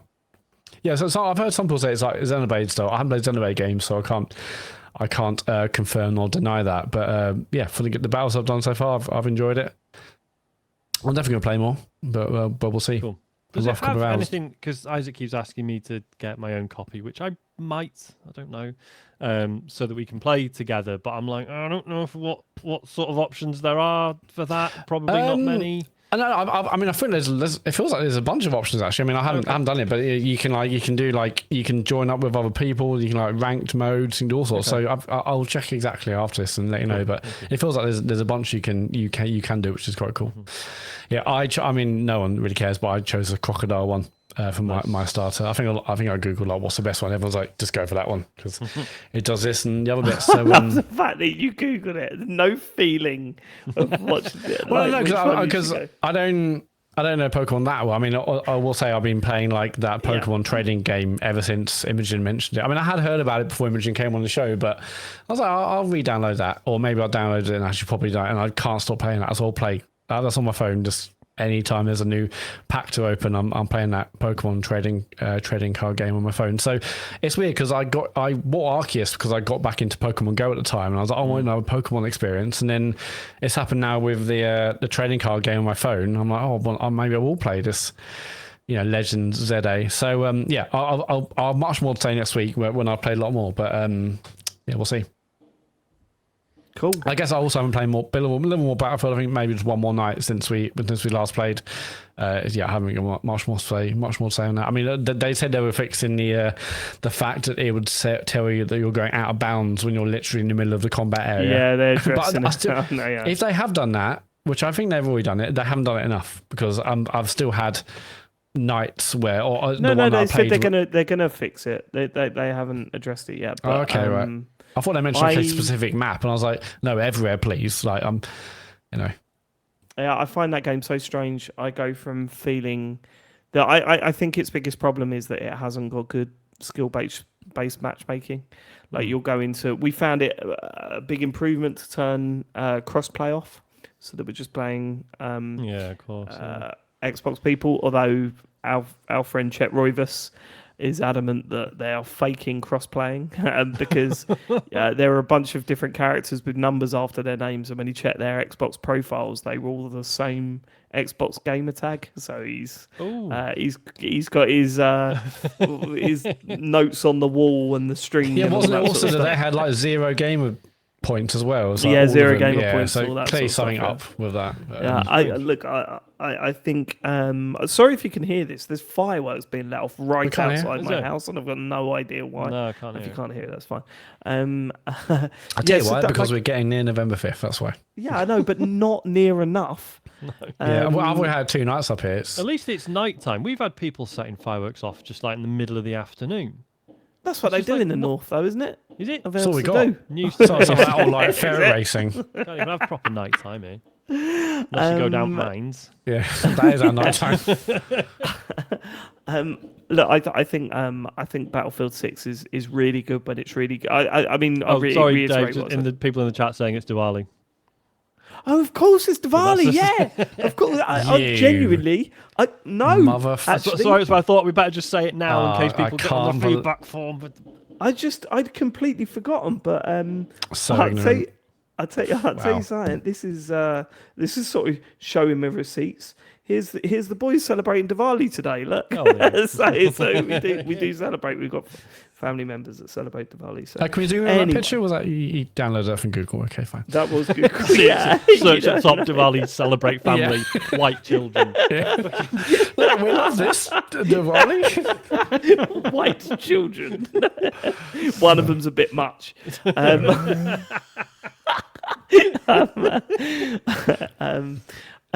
So look, I'll reiterate what I've said before. Battlefield 6 goes from being one of the most intense, fun, exciting experiences I've played with online gaming to one of the worst online gaming experiences I've ever.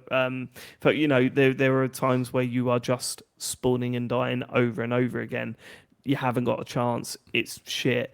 And then we had this one game where we had so we were playing Breakthrough, where you have to hold areas at the same time. So that usually goes a single area, you attack a single area, then it goes double area, and then back to a single area.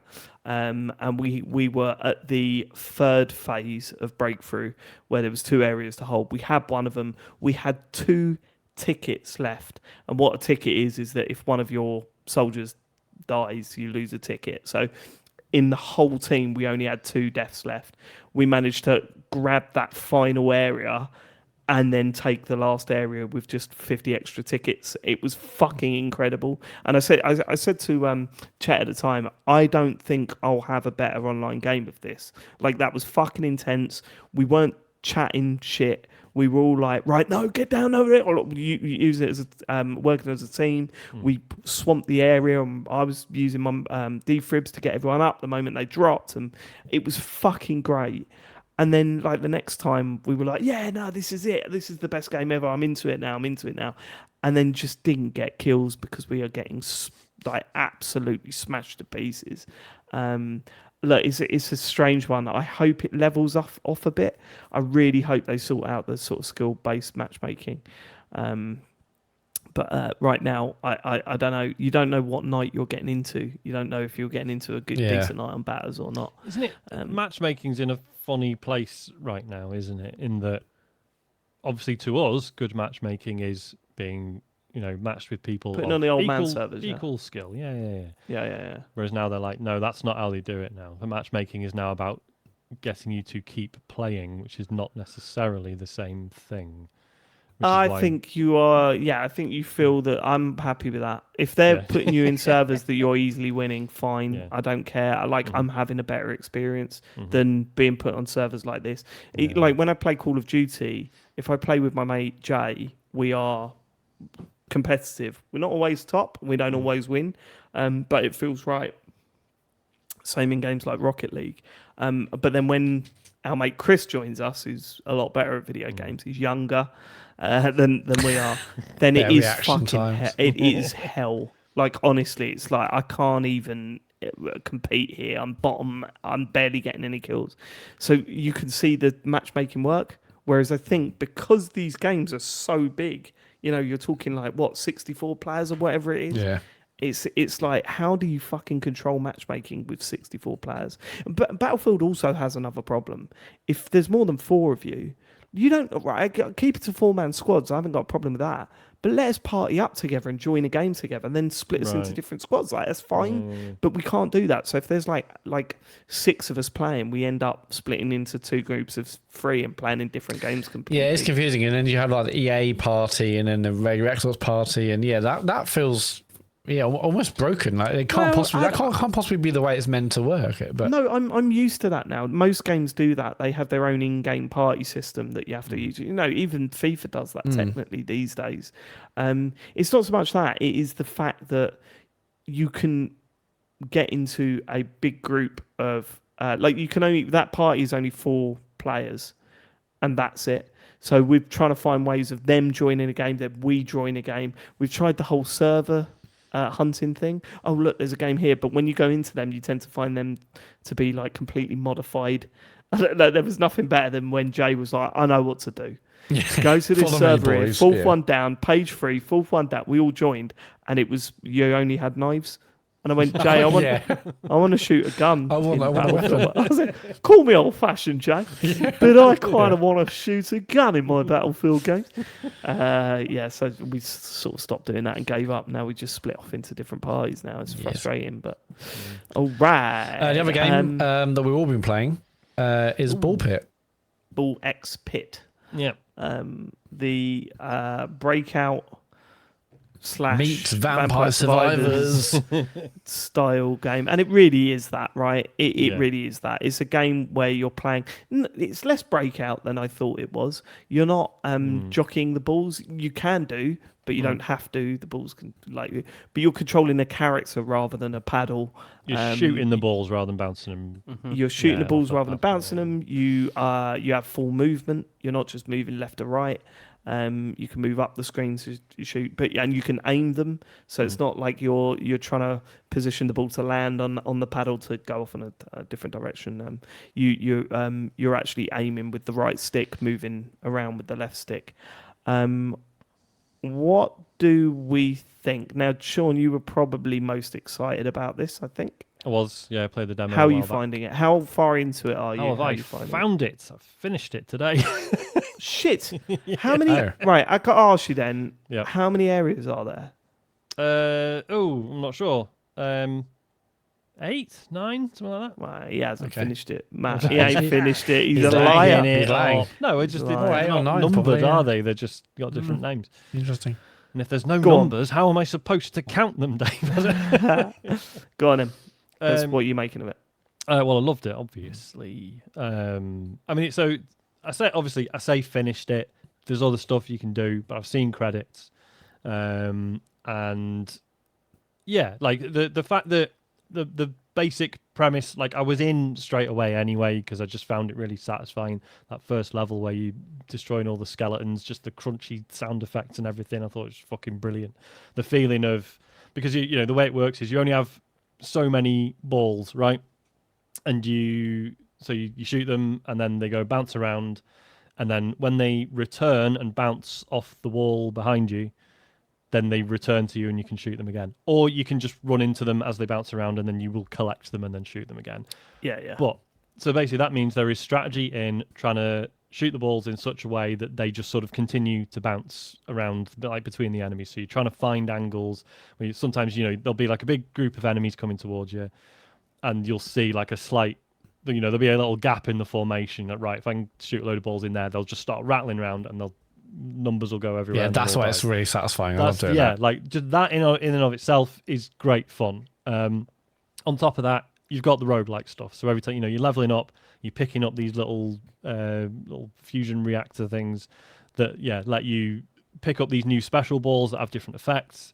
And then once you've leveled up those to a certain point, you can then combine them, and some of them combine in special ways so that they evolve and become something slightly different, whereas some you'll combine them and they just sort of share the attributes of both of those special balls, which in and of itself can be really useful.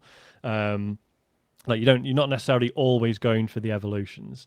So that stuff is all. I thought that's probably the best. Varies. For a while I was like, no, evolutions or fuck off. Like if I go for like a normal fusion, that's like a failure of mine to sort of plan ahead. I see the normal fusions as a way of getting more special balls. So like it frees up space getting more, but it frees up space to. Yeah. You've got a more powerful ball and you get an extra. Well, space. And there's certain combinations. So for example, for the sake of the listeners. So you get like this laser ball, right? Which, well, there's different ones, but there's one that shoots, whenever it hits something, it shoots a horizontal laser across the field, right? So if it's bouncing around, it'll, you know, hit a few enemies with that, and that's really useful. But if you combine that with, is it the wind one, which passes through enemies? The ghost one? No, the ghost one, that's it. Sorry, Ghost one, yeah. So you don't even have to worry about where you shoot it. As long as it'll just pass through a load of enemies, and then the entire field will just be laser, right? And it looks fucking great. And again, there's other laser ones later on that get more powerful. You combine them with other abilities, and there's just a big fucking laser show all over the place. It's great fun. So that stuff is all wicked. There's then the town building stuff, which initially I was very cold on. So between levels, you're looking at this map of this town at the top of this pit that you're descending into every time you do a run, right? And you're placing buildings, and then you are firing off your characters that you've unlocked. You fire them off around the village, and they do a little what they call like a harvest run, and they run around the village and they bump into buildings or or rocks or fields or whatever, and they harvest stuff, and then they become resources you can use to build more stuff. Initially, I found it annoying because you have so little room to play with. You're trying to be efficient with it, but you can't really. It's like you can't be efficient with it until you've got enough breathing room to be like, right, this area's for this area's for this. So what I ended up doing eventually was just sort of having like one space that was all fields, and then there's a building that was just harvesting them. Same thing for rocks, and then sort of up the middle, I had like gold mines, so I was hitting those and getting gold, and then all the buildings that weren't finished and needed people to bump into them to complete them were just a big corridor up the middle, basically. But before I'd sort of settled into that, it felt like every time I got something new, I was like, well, I need to like completely fucking rearrange this. This doesn't work anymore. And that was getting a bit tedious at first. You do settle into it. It does get better. What I found really interesting is that over time, you start unlocking stuff where you're like, oh, because initially you're in a cycle of like, you do you play the game, and then you're back to the village, and you do one sort of harvesting run, place a few buildings, whatever, back to the real game, back and forth like that. After a while, you start unlocking enough things that you're like, oh no, this all runs in real time.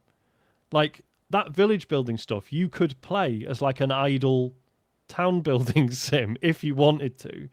I don't think many people will, but there's been a couple of times that I've been working from home and I'm like, well, I'll just leave it on, and then it's like, oh yeah, it's been 10 minutes, I can do another run, or like the crops have regrown, I can harvest them again. Well, Stuff you like just that. sit in the menu. You can, if you want. Yeah, you can just sit on the town screen But it's a shame it doesn't do that. Like, does that also happen when you turn it off? Not initially. Oh, okay. Okay. So this Oh, is that's the other thing. interesting. The other thing I was gonna come to is, and again, no spoilers. Some of the shit you unlock in this later on is fucking mind blowing. Like it's the things it adds, I just did not see coming at all. And there were about 2 or 3 unlocks where I was just like, what the fuck? What do you mean? Like it just in a good. So way. can I tell you what I'm doing with my like I'm struggling with the village building stuff, like as Right. you would imagine, Mm-hmm. because it's not something that I like. It's working for me, but I want to know if you can. So what I'm doing is I'm putting all my crops at the bottom, all the buildings that haven't been built or that you have to bounce off to get items from above that, Yeah. and everything else at the back. Yeah. Is I mean that- that's fine. Yeah. You can Is basically there a hide, better yeah, way 'cause, of like, doing it? Not initially, no. As I say, once you get more room, you can start really sort of. That's setting my things problem. out. I really Yeah. invested in more room to start with and Okay. realised my mistake because I just had loads of space, and 90% of the time of them running around is just in empty areas. So I think you basically you can really tighten it up. So you're basically creating like very narrow streets. So there's rattling up and down them. yes, that's what I And need then to do. Yeah. yeah. And they start getting faster as well, and then they start pinging around at like light speed. Yeah, that the town building stuff is tough at first, and that is a shame because obviously there will be people who that's not even what they came to this game for, right? Yeah, for sure. I said to John when John was playing it, I said, "There's some town building stuff. It seems way complicated to start with. It's just not. Yeah. It's not that complicated." Yeah. But initially you look at it and go, "What the fuck am I supposed to be doing here?" You know. Yeah. And for Totally. someone I absolutely did not get this game for a town building resource farming thing. So it was a bit of a surprise to me. But I don't really focus on it, and maybe I you should don't have because to. I'm at a point now where. So the idea is that you get an area to play in, and the idea is to get 2 gears for your lift. Like the narrative is you're descending into this pit and firing balls at the what can only be described as the locals in each area. Once you get 2 gears, you get a gear by completing an area with a character. You can't just keep doing it with the same character. Different characters have different abilities, all that sort of stuff. But you need to get 2 gears to progress. That might expand later. I've kind of hit a brick wall on the third area. So I very quickly got the first gear. Second gear, I'm really struggling with. When I'm trying to use any of the other characters, I'm really fucking struggling with. And it's frustrating, but at the same time, I'm still fucking loving it. Like, I will still boot it up to play it pretty much every day and just enjoy seeing where the journey goes. There are some characters that... Sorry, go on. There's some characters that I initially didn't understand. Like, for example, one of the characters is like, right, this one just picks all your upgrades for you. So, like, in these games, like, you pick on, you get to an upgrade, or you level up, or you pick up a fusion thing, and it goes, right, here are 3 options. Which one do you want? Or you can re-roll. Well, this one just goes, fuck it, I'm picking. Like, you don't get to in pick. charge now. But it's interesting, isn't it? Because he knows about evolutions that you don't. So you can pick him, and then you're watching him make the decisions, and it's like, oh shit, I didn't know these 2 balls work together. That's interesting. So we'll sometimes unlock things you didn't know about. Do you think that's intentional or luck? I don't know. Yeah, because he does make tell. terrible decisions. But I was like, I hate that character. I'm never going to use it. And then I got to the point where I was like, actually, I kind of want what I would describe as a palate cleanser. I want to not choose for this round and just have a laugh and see where it goes. So that's been quite fun to use once in a while, but still hasn't got me past that third area. So I'm getting frustrated. I want to progress, and it feels like maybe I need to focus on the village building stuff to actually get there, because you do get a decent amount of upgrades from that. Yeah, and you do start getting like stat buffs from it and stuff. And bear in mind, even every failed run, you're still leveling your characters up and stuff. So there's that as well. They get better. See, I haven't played very much of this because I was focusing on Hades 2 because I finished that, and I've only played. I had, this is the weird thing. I had an amazing first run with this where I got a gear like in my first game. Oh wow! And it was kicking off. Like I had all the upgrades. I don't know how I did it, but it was amazing. Like you said, Sean, it was like a light show of like things going off and everything, and it seemed really easy. And I was like, oh, this is great. I'm really enjoying this. And then I've got a second character, and I can't get the second gear with this character yet. And even though I've done quite a lot of runs with it, but I just don't seem to be able to recapture the same magic that I had in that first run. But I know I will. It's just a matter of time of keep going back to it.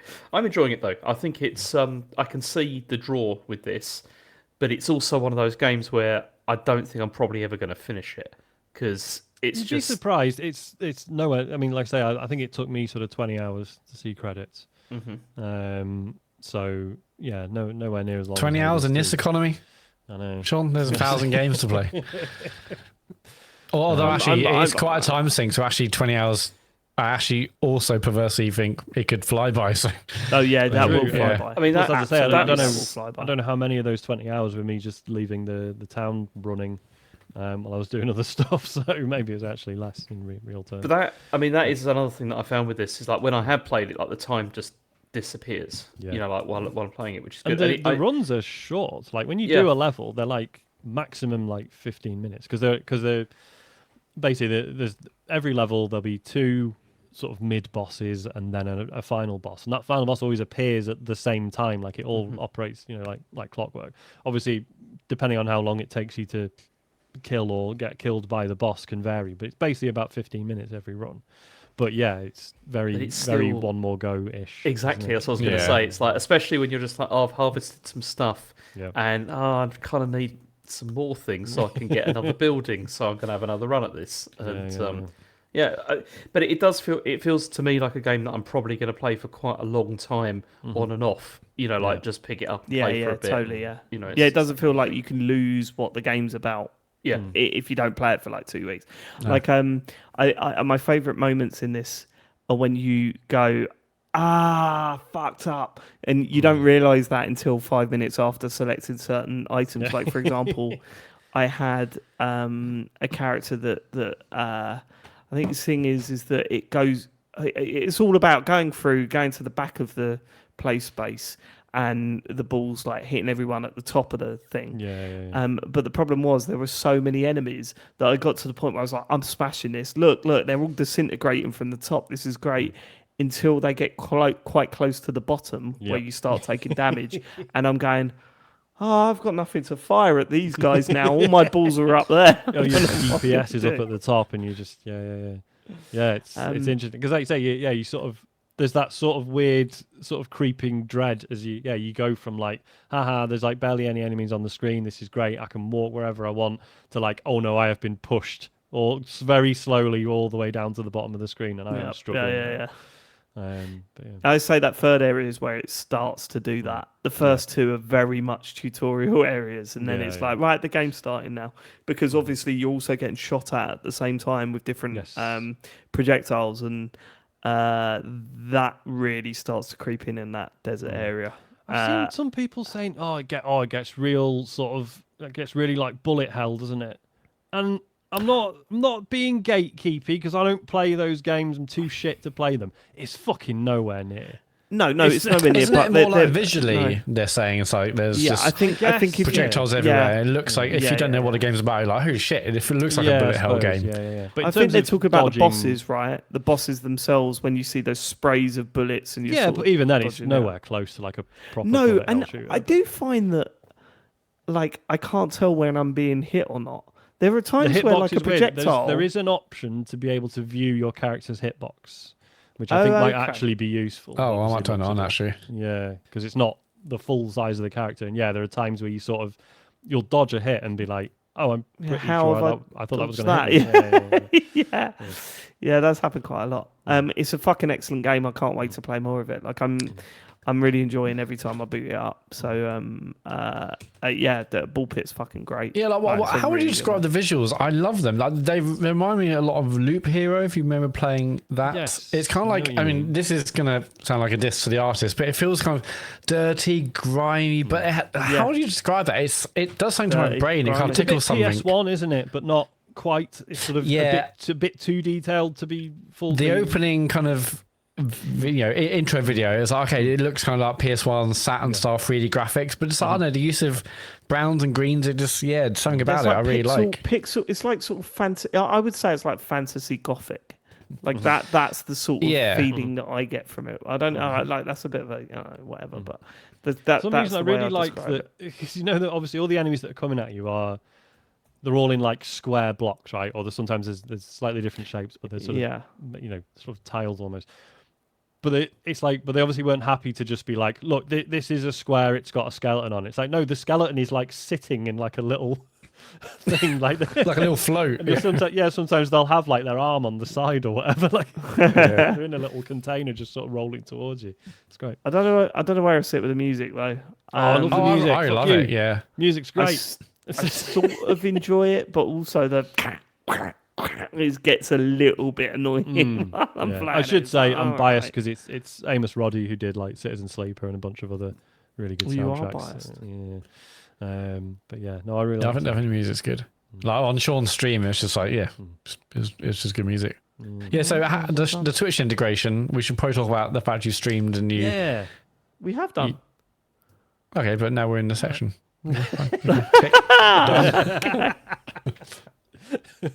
It wasn't brilliant. I enjoyed streaming it anyway, but every time you level up or get an upgrade or whatever, letting people vote on what you get sounds like fun, and it was like pausing for 15 seconds every time it happened, and it happens a lot, so it was really sort of breaking the flow. Yeah, because sometimes the level up, they come like really, really quickly, like almost instantly. Yeah. So hey ho. Ball Pit. It's a very good game. It's on your Game Pass if you want to play it on there, but I highly recommend playing it on a handheld device. It feels more at home on a handheld device. What is it? Like, can you play it on the ROG LIX, do you think? Probably, mate. Yeah, via Steam. Probably. Yeah. It's got a library over 1,000 games, James. So 1,000 Play Anywhere titles. So probably. This looks like it'd be perfect for mobile as well. Yes. Yeah, so I wonder if they're working on a mobile release. Yeah, maybe. We've only got one game left on our list. Absolum. Hang on. No, it's Ghost of Yōtei. Yeah. Oh, sorry. Yeah, and also Hades 2. Fucking hell. All right. We've got 3 games. It's bedtime soon. We're not going to do any questions this week. James, Hades 2, good or not? Next game. Right, let's go. Absolum. Yeah, let's go. Come on, let's go. Let's go. I can do Hades too because it's quick. I mean, I finally saw the credits on this, and I mean, I've got kind of mixed feelings about it because really? it does, yeah, because it does. I mean, it still does feel amazing when you've got like a really good build together and you're like just crushing everything, and it's good. And I also like the way that they divide things up, between the areas, as it were, without spoiling stuff. But I still felt the slog at the end, to be honest. And I know that the original game had this as well. Like, you still had to do it like a certain number of times or whatever to get through this. But I don't know why, but for some reason I found it a bit more irritating in this one than I did the first one. And it wasn't because it was difficult, because it wasn't. Like, I was just doing it regularly, but then it's like I got to the end of one, I was just like, okay, I'll do this again. It's like to do it again to get the things that you needed for it. And yeah, I really enjoyed it. It's just I still don't think it's as good as the first game. Like, I just don't think it is. And yeah, Why is that? Because the female lead, Yeah, James, is that what you? Yeah, Well, fuck we you, James. weren't going to talk about. That's what you told me in the week. Yeah. Yeah, we weren't going to talk about that. But Absolute scumbag. yeah, but no, it's good. I mean, I might go back for some of the epilogue stuff if games stop coming out. But so but, what is it? What makes it not as good as the original? It's just not fresh like the first one was. Yeah, I feel like it's the Breath of the Wild to Tears of the Kingdom problem, isn't it? Like, Okay, yeah. like, and I know we don't all agree, but like, I think Tears of the Kingdom is probably better, but it's no, not. it's not. It's not. As I said, Dave, I know we don't agree, but you cannot replicate what a revelation Breath of the Wild was. Yeah.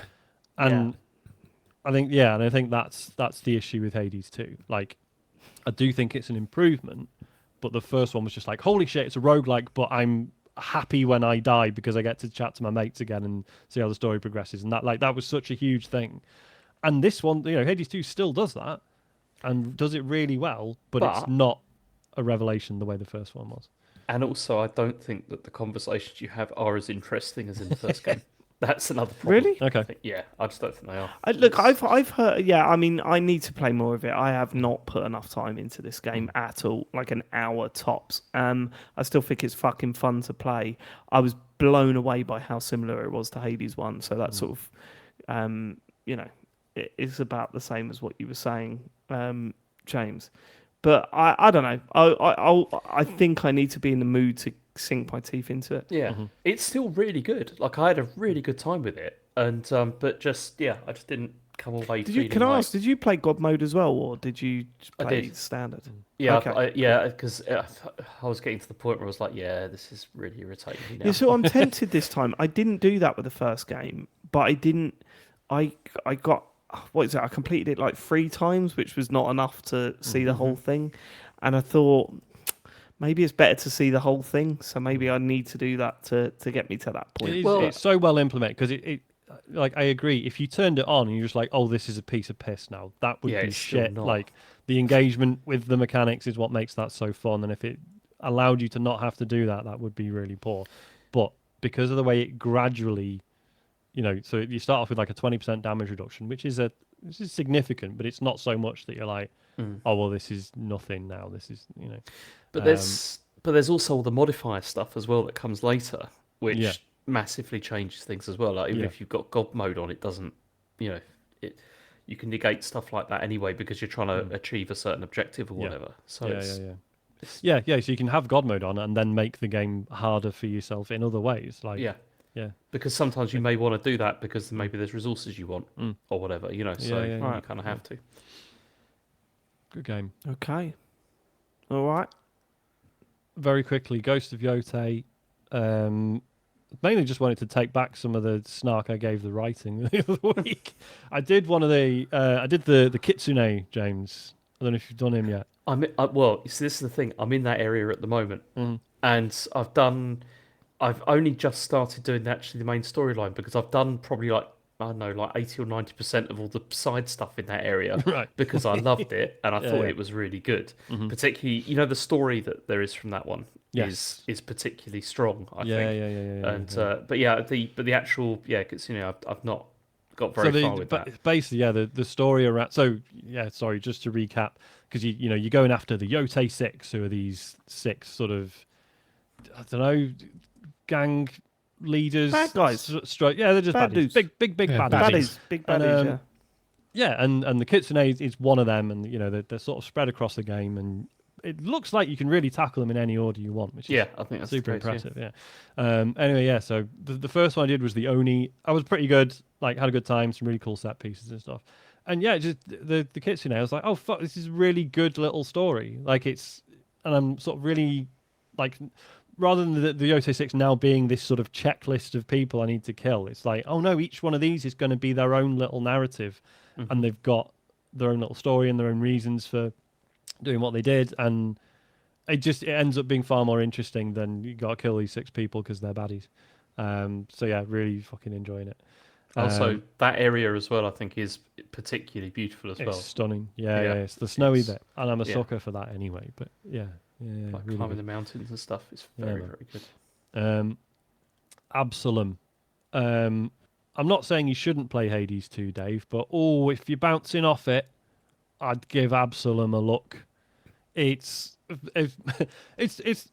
annoying because it's one of those games that sort of makes me hate podcasting because I'm loading it up and I'm like, oh, this is really similar to Hades 2. And I know I've got to come on a podcast and be like, I know I just said Hades 2 is really good, but now there's also this other one, and it's kind of similar. You but do it all the here's the time, ways don't that worry it's not as about good, it. and here's the ways that it's maybe a bit better. But I'm not so. But I can't. Do you know what I mean? I can't just play it and be like, oh, good, another one of these for me to enjoy, and not think about it. Do you know what I mean? So it's like a side-scrolling beat 'em up. So like a Golden Axe or a Streets of Rage, but with your sort of roguelike stuff. So there's different characters to choose from. It's run based, and you're going like through this route, you're beating up enemies, you're getting new abilities. And I've only played like 1 or 2 hours of this, so not enough to fully comment yet. But it's fucking great. It's really good. Like you could probably I think the biggest thing I could say about this is Hades 2. If you took out the RPG stuff, you'd have an okay game. Absolum, you took the RPG stuff out, you would still have a shit hot side-scrolling brawler. Like the moveset and the way it feels and everything. It's I'm really so good. tempted James, by shut this. up. No, I'm really yeah, I tempted know, by but this. shut up. I know what you're like with fucking side-scrolling beat 'em Well, I ups. just You're a really fucking like 'em. What's nightmare wrong with doing that? No, you don't. You like one. No, that's not true. Fucking compare every game to that one. No, I don't like one. I just think that Double Dragon was always shit, and you got annoyed about that. But it's true. It always was. But also Teenage Mutant Ninja Turtles. What is it that came yeah, out? there A was couple of years that was bad, but they're not as good. They're still good. I still enjoy playing them though. Okay, all right. I fucking hate you. What? Just because I think a game is not as good as you think it is. No, it's not. It's regardless of what I think of it. It's no Streets of Rage 2. But no it's Streets not. of Rage It's 2. not. So what's you're going to get this next week, Sean. He's going to play this and go, I tell you what, it's not as good as Streets of Rage 2. Fucking hell. Do the characters feel like meaty when they're like hitting stuff, Sean? Oh yeah, 100%. I mean, Then I like tend it. to go for the sort of. Better than Streets of Rage. They don't like it. Well, I tend to go for I will your like faster it, Dave. characters, right, with big combos and stuff, rather than slow, heavy hitters. But yeah, there's a choice of characters. They feel very different movesets and stuff. And yeah, it's really great. It's what's cool about it, especially coming off the back of Hades 2, is that all the it doesn't have like randomized environments in this, right? Everything is hand drawn. It looks fucking gorgeous. Like the art style's absolutely stunning. But the way they prevent it from becoming stale is so the game's split up into like different islands. You do them one after the other, and you can choose there's several points where you can choose your route through them. And then not only that, but once you've beaten certain like bosses, mid bosses halfway, they will sometimes like open up more alternative routes. So yes, you'll be doing the same bits over and over, but you can make different choices about where to go, fight different enemies, do different stuff. Like I say, I'm only a couple of hours in, really fucking enjoying it though. I know, James, you mentioned What are you playing possibly. So I'm playing it on the Steam Deck on the telly. I think I don't know. I'm not sure what it's on actually. It's on PlayStation, PC, and Switch. Oh, it is. What? My fucking hell! Holy shit! That's just what the IGN review says. Not GPT. So I'm here anytime you want. Do you know what? I am getting so sick of ChatGPT's like personality. Like it makes me feel.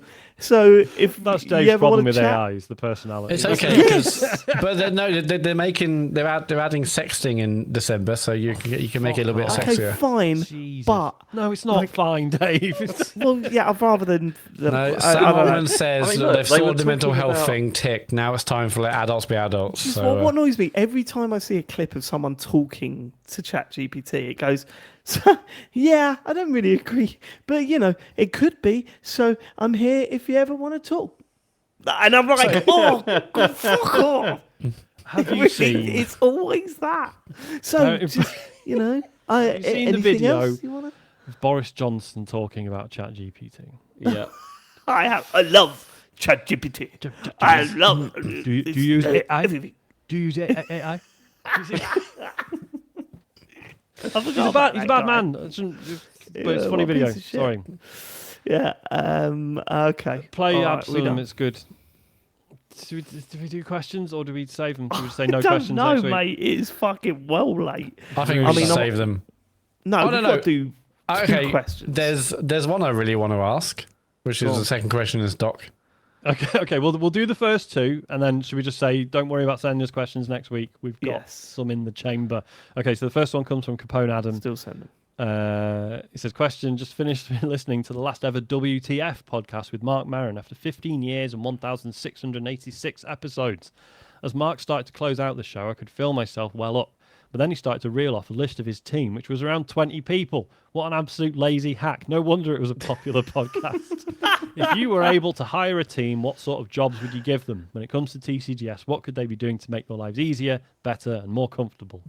Fuck. Just on This that, is a I used to good love the one. Mark Maron show, so I should probably listen to that last one. I knew it was Yeah, ending I it. used to listen to it a Yeah, lot. I listened to, like, was it like 2 weeks, didn't he? I was obsessed for a few years. I but never just- It was liked it. kind of insane how, obviously, the whole format was he would interview people, and then he'd be like 20 minutes in, and it's like, why is he playing guitar to himself? Yeah, you I, just like don't- that's what I couldn't get over. His monologue at the start always Yeah, pissed yeah, me yeah. off. I'm talking about how likes coffee makes him shit his pants and whatnot. Anyway, yeah, I mean, a team would be lovely. Mate, What do Editing, editing, 100%. Yeah. sorting out Publishing. social clips and Yes. getting us a presence on TikTok without us having to. That's Oh, that's yeah. the biggest thing, honestly. I mean, like, the biggest thing is if we had all the time in the world, we would basically put out 5 TikTok clips per episode, Yep. get them out on socials every couple of days, on all the platforms, do that for all our streams again, like 5 clips or so per stream. You got to let the big content produce lots of little bits of content. We're just not, we haven't got the brain space and the time to do it, unfortunately. But the Tour ultimate manager. Times. Yeah, Tour it's the time. manager. Tour manager. Yeah, Yes. lottery winner. Are we just saying things? So now we're thinking investors. But yeah, I mean, ultimately, I think it's like investors. editors for the pod, clip stuff, social stuff. Yeah, that's Someone mind to editing. sort through the feedback for us so that we don't have to read some of it. Oh yeah. Someone to filter out the abuse would be Yeah. good. Would be cool. Legal. I don't mind You know, editing. to I legal quite enjoy stuff. editing, Yeah. but it is literally the time. Yeah. Like, it's I finding love the editing, time. but yeah, it does take. Yeah, it's that is tough. Yeah. And we've not quite reached the threshold where we can pay someone to edit it every week. That's the dream. I think I would. Yeah, I think I would miss the control though. I think that's gonna be a Yes, big part. Is the actually control like, is- I'm sure we could pay someone and it'll be good and fine. But I don't know. Like, Although I've love always it loved. when I listen to a podcast. It always makes me smile when someone goes, "Yeah, can you edit that out, James, or bleep that?" It's like that sort of stuff always makes Yeah. me laugh on a pod. Yeah. So Yeah, I think I would it'd miss- Be good to do that. Miss having the control, but again, like if we had a team or someone regularly doing it, then they would understand the kind of things we would like or not like. But Yeah. I don't know. I do like editing. I know it takes a long time, but it's fun. It's satisfying. I've always loved it. But I guess that What would if be we something pretend- that helped. We've got an editor. What if we just go? We do. We've got 3 we'll editors come up with right a now. name. bleep that, Carl. Like, do you know what I mean? Like, Yeah, let's pretend we've got a producer in the room. yeah, exactly. Take that out, Carl. Can you speed that bit up, Carl? Rather than going, David, I had a bit here. Okay, yeah. So when we're about to say the C word, like, yeah, Carl, can you Yeah, get Carl, ready? can you complete Get ready that with the out, please, bleep, Carl. Oh, you absolute C word. Can you edit out? Carl, you're absolute. Yeah. I mean, that's another one. Someone to produce the live streams as well, so we could do all the stuff that we sort of tried to do Yes. initially and basically worked, but was just too much effort. We can all just would be do nice. the pod without, Yeah, worrying. we just show up. And say I mean, some of the live streams we did during lockdown when we had time. yeah, The man. fact that we had a whole scene with James in the courtroom with, what was it, Phoenix Wright? Yeah, because that he was cheated. objection. Like, That was fucking with so the good. script. We had a whole script. Yeah. Oh, mate. Do you want to have the outfit? Yeah, the when we wig, had didn't some I? time during lockdown, that was that was good shit. It's great Yeah. because you can filter out all the misery and stuff and just be like, yeah, remember the funny videos you did?